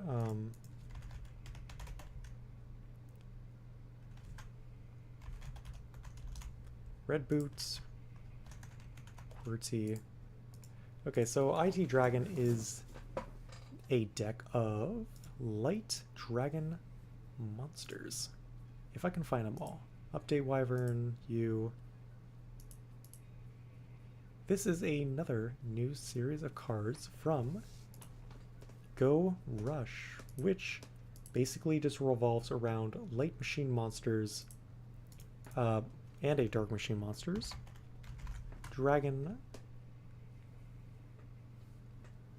You know, I'm gonna be honest, it's been so long since I've last been using like a live 2D model, so it's like I'm unaware of myself. Sometimes I'm like, I used to wiggle so much. I can't think of much of the support cards, but primarily in IT, the main cards you're gonna be that have been used is like Bluetooth, Red Boot, Dragon Phone, Purity Blade, and Lightwave Dragon. They all have like a handful of synergy. Light Dragon, aren't they? It is technically Light Dragon.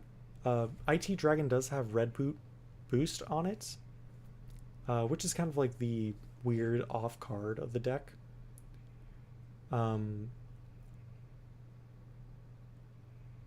Yeah, since Light Machine doesn't need more help, most definitely. So there is a handful of like similarities in this deck, right? Like you got SD Dragon to resummon all the vanillas. You got Beta Burn to burn with the vanillas. Lightwave Dragon supports Bluetooth. QWERTY Blade supports Red Boot and technically Bluetooth. RP Phone summons both. So there is technically a theme here. There is a lot of connections. It's decent. Where I would put it, it's actually very tough. I'll put it, I'm definitely going to put it like ahead of, let's put it ahead of everything else, because this deck, though, is like, it doesn't have much to it.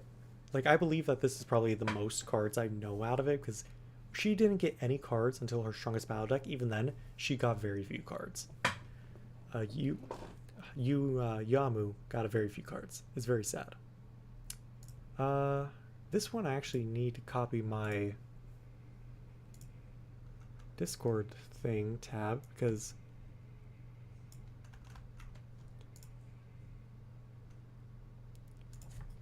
the dragons. So these are the dragons. So of course we do still have a so I don't know why they bow to the battle trap for machines. It's too strong. That was just a Kaizo thing, honestly. Kaizo was just like, he just had good traps. I don't know why. It's very annoying. Okay, so the dragons. Oh, there are a lot of anime exclusive the star cards, but we have the dragon, the star dragon, the wyvern, power up, and the barrier. There's very little synergy between the deck. You do have the wyvern that can resummon the dragon. You do have the power up and the barrier, which don't really have anything directly to do with the deck. And then the star dragon. So there is a little bit of connection in the deck. But the deck does technically just survive for the Dragastars, but granted they aren't the star monsters, or the monsters, I guess you would say.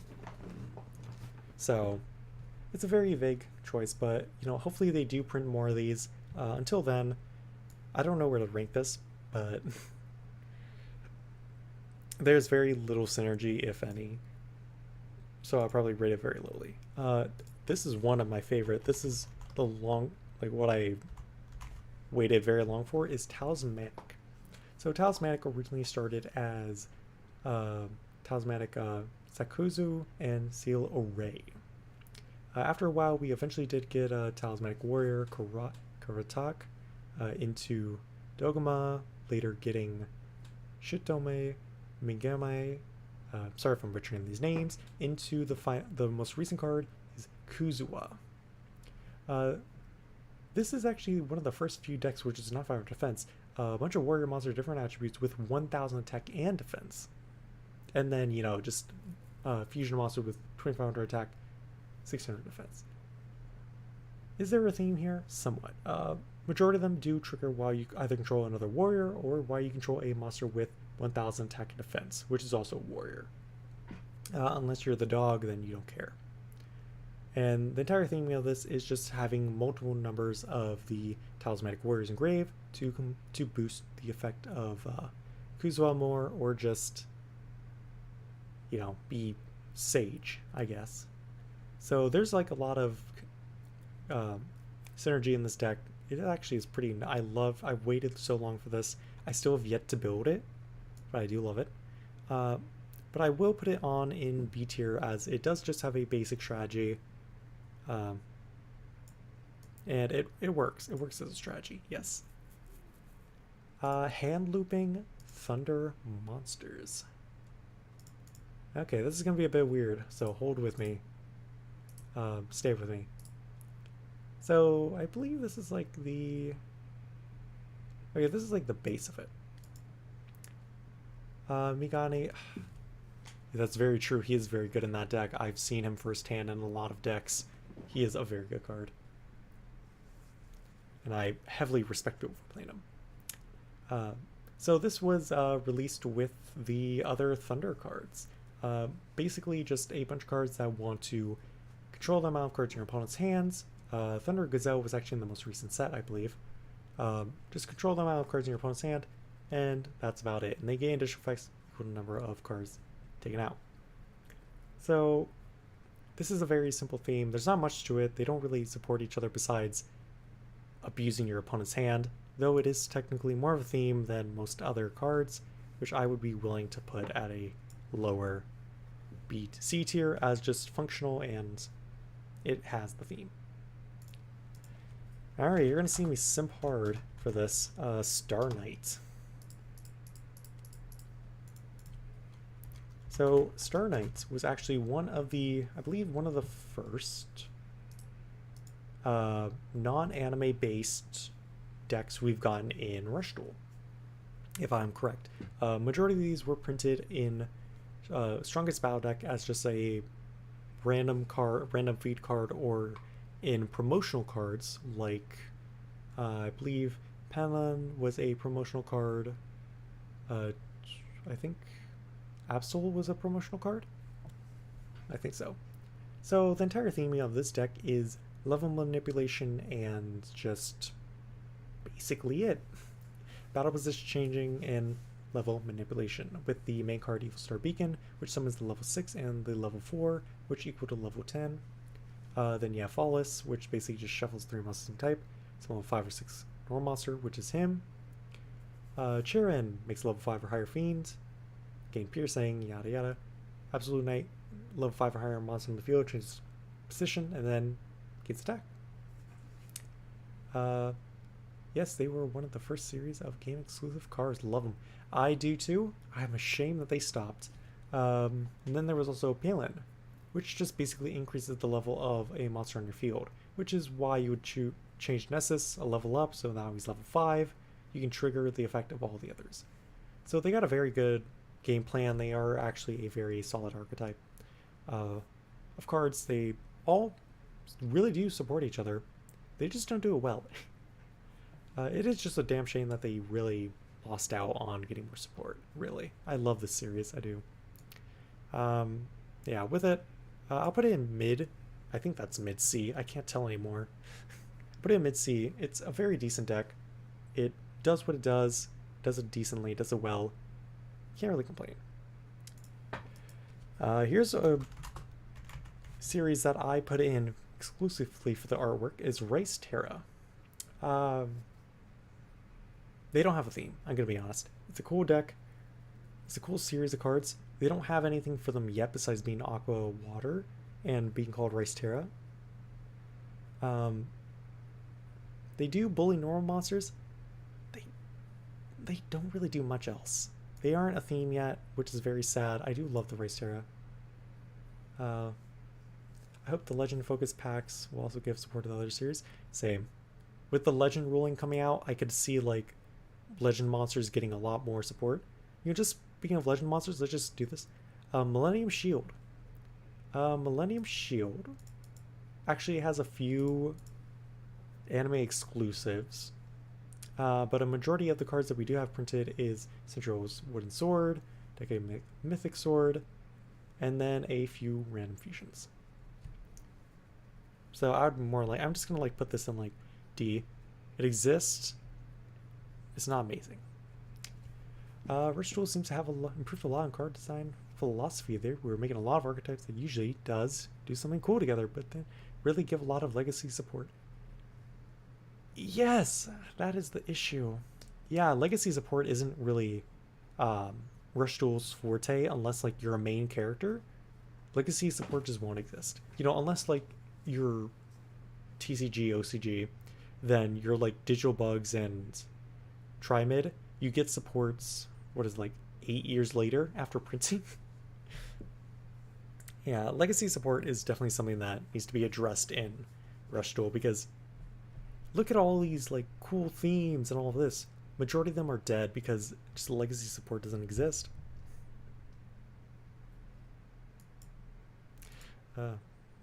Headhunters, I don't need to say much. It's 2 cards. Once again, art theming, I like it. Piercing, he has a few cards. It supports piercing. I don't need to. I could just Nana, Necro Man, put them in here. Okay. Battle. Ultimate Flag. Yeah, Millennium Shield's a really cool guy. I hope we get the printed anime support from. Ultimate Flag, originally a game promotional item. Ultimate Flag mech Acebreaker. Later we realized that this was a Acebreaker himself was played by Yuga Ota. I think that's his name in Yu-Gi-Oh! 7s. So it is now an anime deck, sadly. But this was primarily released as a promotional pack series, excluding Unicorn, to the Yu-Gi-Oh! 7's video game. Only recently did we get legacy support in the current set for Lead Unicorn. It's a very decent set. In terms of light machines, it is very solid, and a lot of it is played, excluding Rhino, for good reasons, and Gold Rush. But in terms of theming, I will rate it highly, higher than most others. You know, I'll put it in like low B. I'll put it in low B. Volcanic. Yeah, I'm gonna get killed if I don't put Volcanic at the top. I'm sorry. Maximo and Dragias. I don't know why I put that up here. Rainic. Rainic. What's his name? How do you spell his name? I can figure this out. Give me a second. I'm cheating. Oh, it's Transmunic. Transamu. The Transamu series is basically a series of cards that support Transomic Rainic. Level 4 light normal monster. He also got a new power card version of himself, which is very interesting, which I'm gonna be honest, I'm surprised we got. Along with a bunch of other support cards and a singular trap card. It's very difficult when you try to centralize around a level 4 normal monster, but it is still a very moderate theme, I must say. I'll put it like a lower B tier, like below Ants. Rocks. I'll put you right behind Kribo. Next is Darkness. So Darkness is a deck of Dark Spellcasters. Darkness 0 Girls, Seeker, Rogue, and Dark 7s. It's a very small theme. It's a very simple theme. It does what it does. It does it simple. Not much to talk about. Put it in... I'd probably put it in like... Since it doesn't really have much of a specific theme, I'll probably like put it behind ants. I'm repositioning myself. Prima Katarna is a very simple fusion monster, though once again I'll probably like put it with the rest of the fusions. It doesn't make a full theme. Horror Stories through Skull. I might actually have to pull this one up because there is a lot of cards for this. Ghost Girl, Shadow Doll.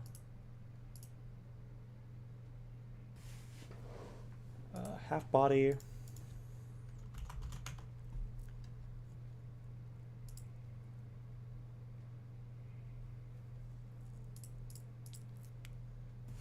So yeah, Horror Story is basically just a deck for Dark Skeleton, or Dark Ruler and Dead Ruler of low attack, almost no attack monsters, and just hand control, general burn effects. It's a very solid deck, a very straightforward deck. Great support question. Do you give them to a deck that is close to be high tiered?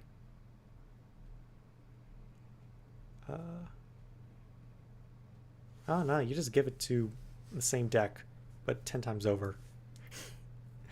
Yes, let's... This is actually an extremely consistent deck. I'd probably rate this higher. Zombie Carnival, yeah. I'm also going like silent because I'm reading chat.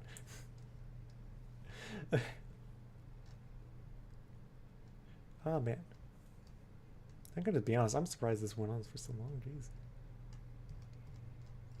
jeez. Where's Zombie again? Let's grab Zombie Carnival stuff. How many Zombie Carnival cards are there? Oh no, I lost track of myself. I think I grabbed all the carnivals.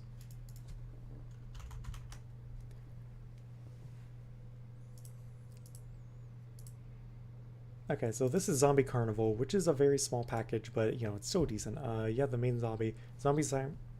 What does it do? It swarms, which supports Zombie Carnival. The more zombies on the field, more attack you gain. Zombie Firework. Reborn a bunch of zombies. Swarm. And then Zombie Victory. It's a very simple theme. There's not much to it. But the theme still exists. So once again, put it in D. One of the new series, Valkyrie. Valkyria.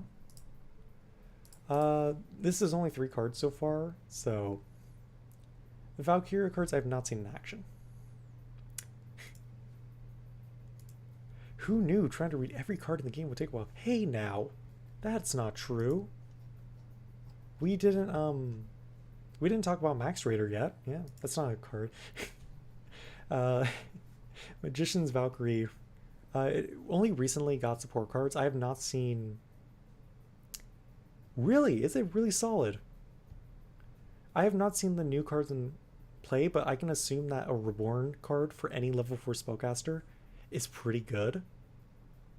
I don't know if it requires you to, like, you have to control Valkyrie in order to use it, because you gain the attack point effect. Another special summon of spellcaster. Like, this seems solid, but it's hard to say. But in terms of, like, actual legend support, it is significantly better than most others and has a theme. But since it's, like, so limiting, I might have to put it in, like, a lower tier, though. But yeah, it's like, if anyone's got, like, some good, like, decks ideas for, like, Valkyrie, you can, like, shoot it up in my Discord, because I'm actually very curious. Throw it down in the Rush chat or something, and I'll see it. Okay, oh, we're in the final 3 deck cards of the series. Cyber Dragons. Thank goodness we're almost done. I don't think Power Bond counts, but I'm gonna do it anyways.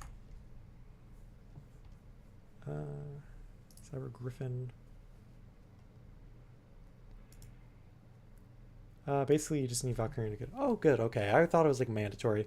Okay, so this is Cyber Dragon, one of the newest series of cards in the most current set of full art rush pack, over rush pack. Basically, Cyber Dragon is fusion summon. It's summoned Cyber Dragon. What do you think it is? There's not much to it. But we do actually have fun new cards, which are the remakes of Cyber Barrier and Cyber Laser Dragon, which is Cyber Soul Dragon, Cyber Search Dragon, Cyber Photon, Cyber Griffin, Cyber Entry, which is resummon, Power Bond, we ignore, Cyber End, Cyber Twin, Cyber Rush. It's a very simple deck. Everything revolves around Cyber Dragon. You do have 2 Cyber Dragon names. Recycles, resummons, easy fusion. Though I can't say, I've played this in a recent tournament actually. I got 3rd place out of 10 people, I think. It does decently. The issue is like if you don't draw fusion, you're dead, but if you do draw fusion, you win. But it definitely is a good deck theme, and in terms of like actual deck themes, I rate it highly. It pairs well with a small trap card Reborn for level support when you have a Valkyrie, you get a second effect.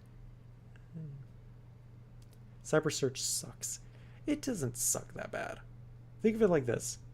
If you don't want to play Cyber Soul Dragon, then you're just playing Cyber Search just to get the... Okay, if it's summoned Cyber Proton, or Prototype, it would be a good card. I agree with you there. But still, it's a free Cyber Dragon name that you get to summon. Not much to it. I don't get the point of Cyber Search Dragon. I guess it's going to be to make Twin Dragon anyways, but fine. But it doesn't count as Cyber Dragon, which is critical. Yeah, that's a very good point, but... the point is just summoning Cyber Dragon for the sake of the fusions, but the main issue is that if it doesn't summon Proto, then that really cuts out on your Cyber fusions. But, you know, it's more or less just your deck building style. If you don't want to play Cyber Entry, you just play Cyber Search Dragon as another beater. Blaze Fiend.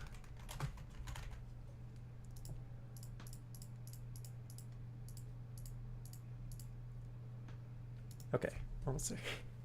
So this is Blaze Fiend, another new series of cards, which I'm sure a lot of you are excited about. Is a series of cards. I forgot a Blaze Fiend.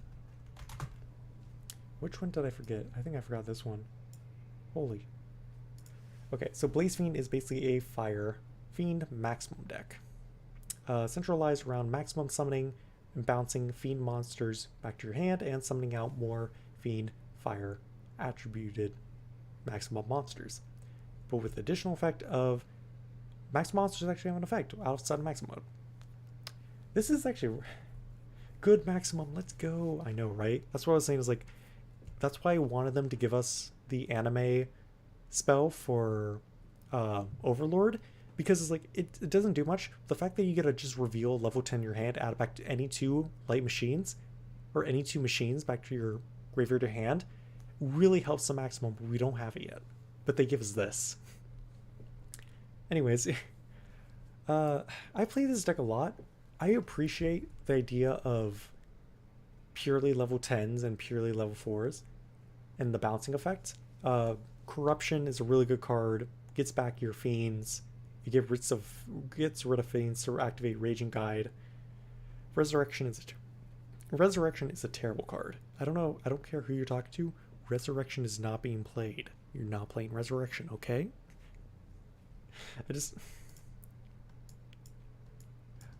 Look in my eyes and tell me they're going to play Resurrection.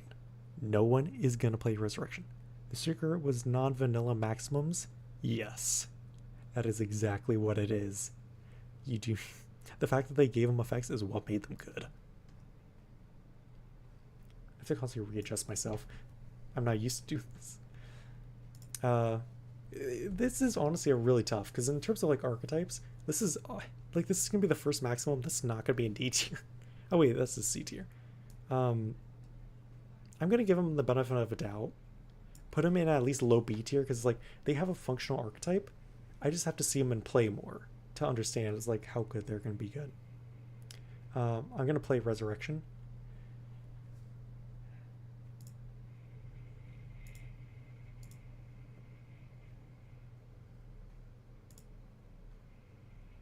Yeah. Let's see you play Resurrection now. No. You're not doing that. You're not playing Resurrection in front of me. But yeah, I'm going to put that in B tier for now. It's very simple. Now for the last archetype of tonight. We have Executee. Execute 15 cards to their name. This was all revealed today, and I'm going to be honest. If this was just a regular streaming duel day, I probably would have played Execute, and I'm still amazed that they released. Yes, apparently, I'm amazed that like every time I streamed on YouTube, they've released one of the 3 decks. I've only streamed 3 times, but it's amazing that I have it 3 times. Okay, so Execute is basically a level 6 deck, purely level 6 deck of some self-summoning level 6s, which all hate on level 7 or higher. Also, I'm sorry, promo, if Pomo switch, if that mutes you, I don't think that muted you. I just deleted the message. I don't know. I don't know the extent of my power. But yeah, it's like, once again, besides Fermery, which has like no connection with the deck, and Execute 6 side up, I don't know how to rank this. Luminous summons itself. It's a level 6 with 2500 attack, 500 defense. It's Summon Skull. Luminous summons itself if you control monsters. Leer summons itself, reduces attack. Fenra is a god in the mirror match. You need to play at least 1 copy of Fenra in the mirror match. Floor, oh my god, her name's Floor. Recycled. Lucy, Abusive, Ram, backer removal. Pouty, free summon. Excite up, garbage. Scout, draw power, really needed, really nice. Scramble, a free summon, and a spell. I wasn't playing 3 of these at first. And then emergency, basically just resummon, catch, interruption, break, just negate attack. I don't know how to rate this deck yet, because after getting stomped by Barrier Statue, then stomping him back game 2 by siding in Penguin Soldiersy, I don't know how to rate this deck. Because I feel like there's like, this is, besides Cyber Dragon, and okay, I'm gonna be honest, this entire set has been a complete shift to how like Rush Duels functions. This is a big set, okay? I don't know how to rate these. And Execute itself changes the entirety of the game with a bunch of self-summoning effects. So, and it functions amazingly as a pure archetype. Like, I even only had to play 1 low level. I'm gonna put this, possibly, I'm gonna have high hopes. I'm gonna put it above high A tier. I'm gonna have the benefit of doubt and assume a lot from this deck, because even if it's not gonna be played pure, well, in the sense it being played pure, oh my god, I'm contradicting myself. It being played pure, it functions as an archetype. It is a functioning archetype. Even on their own, they are amazing. Well, everyone, excluding these 3, we finished the tier list.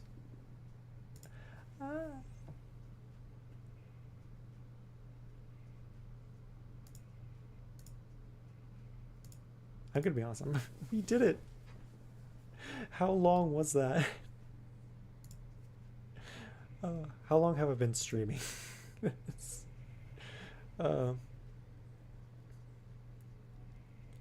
3 hours, 37 minutes.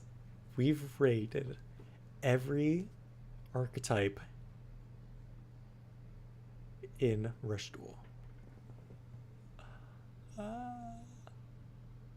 Oh my god. I hope everyone is satisfied with my heavily opinionated collection of cards. I'll post the actual image of this in the Discord. I'll also post a link in the Discord to this template in case anyone wants to do this themselves and show me your opinion on each series of cards. You don't have to do everything. You just have to put whatever you feel like that would have been corrected. Oh my god. I'm gonna be on 3 hours. I thought this was gonna take an hour. Alright, so I'm gonna tell you guys part 2 of this, or no, the 3rd episode, of this. I'm gonna start my stream earlier in the day, because by that point of me doing this again, by the point of me doing this again, most of these decks might change or not. So to conclude with the stream, would you say anyone who doesn't play something in S or A tier is gonna rate Duelist or 3? God no. I played Rocks. I played Gamble. I played Foul. I did not play Coil Dragon. Don't explain, just rank. Don't explain, just rank. If I do that, then people are gonna ask why every single time. Majority of these I didn't even talk about. I just like threw in like headhunters. I said 2 cards. They're not good. Yeah. Oh, holy man! I praise anyone that's gonna go back in the video and watch this entire thing. All right. Well. Let me just the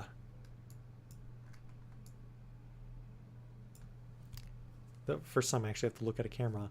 Well, thank you all for coming out to the tier list stream. I've been putting this stream off. I've been putting this video and stream off for 3 months now, maybe less or more. I don't know. I've been putting this off for a very long time, but we got it done. It was very enjoyable. Thank you all for coming. Thank you all for chatting. Thank you all for just being around, being here, hanging out. Thanks for all those viewing. Okay, closing note. Play Resurrection of the Blaze Fiend. You know I have the power to block you, right? I can just block you from this channel. I can just block you from this. I can mute you in this chat room. I will air out this entire chat room. Don't test me. But yes, thank you for everyone for showing up. I still don't know how to close stream, so I'm going to just do what I normally do. So of course, I do... Yeah, bye. I do Twitch on a nerd named BT. I do have a second YouTube channel, which is No Talking Name BT, which is mostly VTuber and animations. You're not banned yet. You'll be banned soon. Soon. I can't do... I don't have full eyebrow wiggling yet. This is why I need to make a new model. This is why I'm making a new model. But yeah, I do have a second channel on Talking Name BT for animation and VTuber stuff. I also have a Twitter. I have a Discord. The Discord, as I said before, it's in the should be in the links down below. Click it. You can post out one of these deck lists, one of these tier lists yourself if you feel like it. But once again, thank you all for coming by. Thanks for all those who came in, lurked. Thanks to all those who just being awesome people, and thank you all for enjoying Rush Duels and keeping it alive in the TCG community. Rush Duels wouldn't be the same if it wasn't for everyone here enjoying it in this format. I gotta stop looking at my OBS. I gotta start looking at all of you. So once again, thank you all. It was a pleasure. Enjoy your night.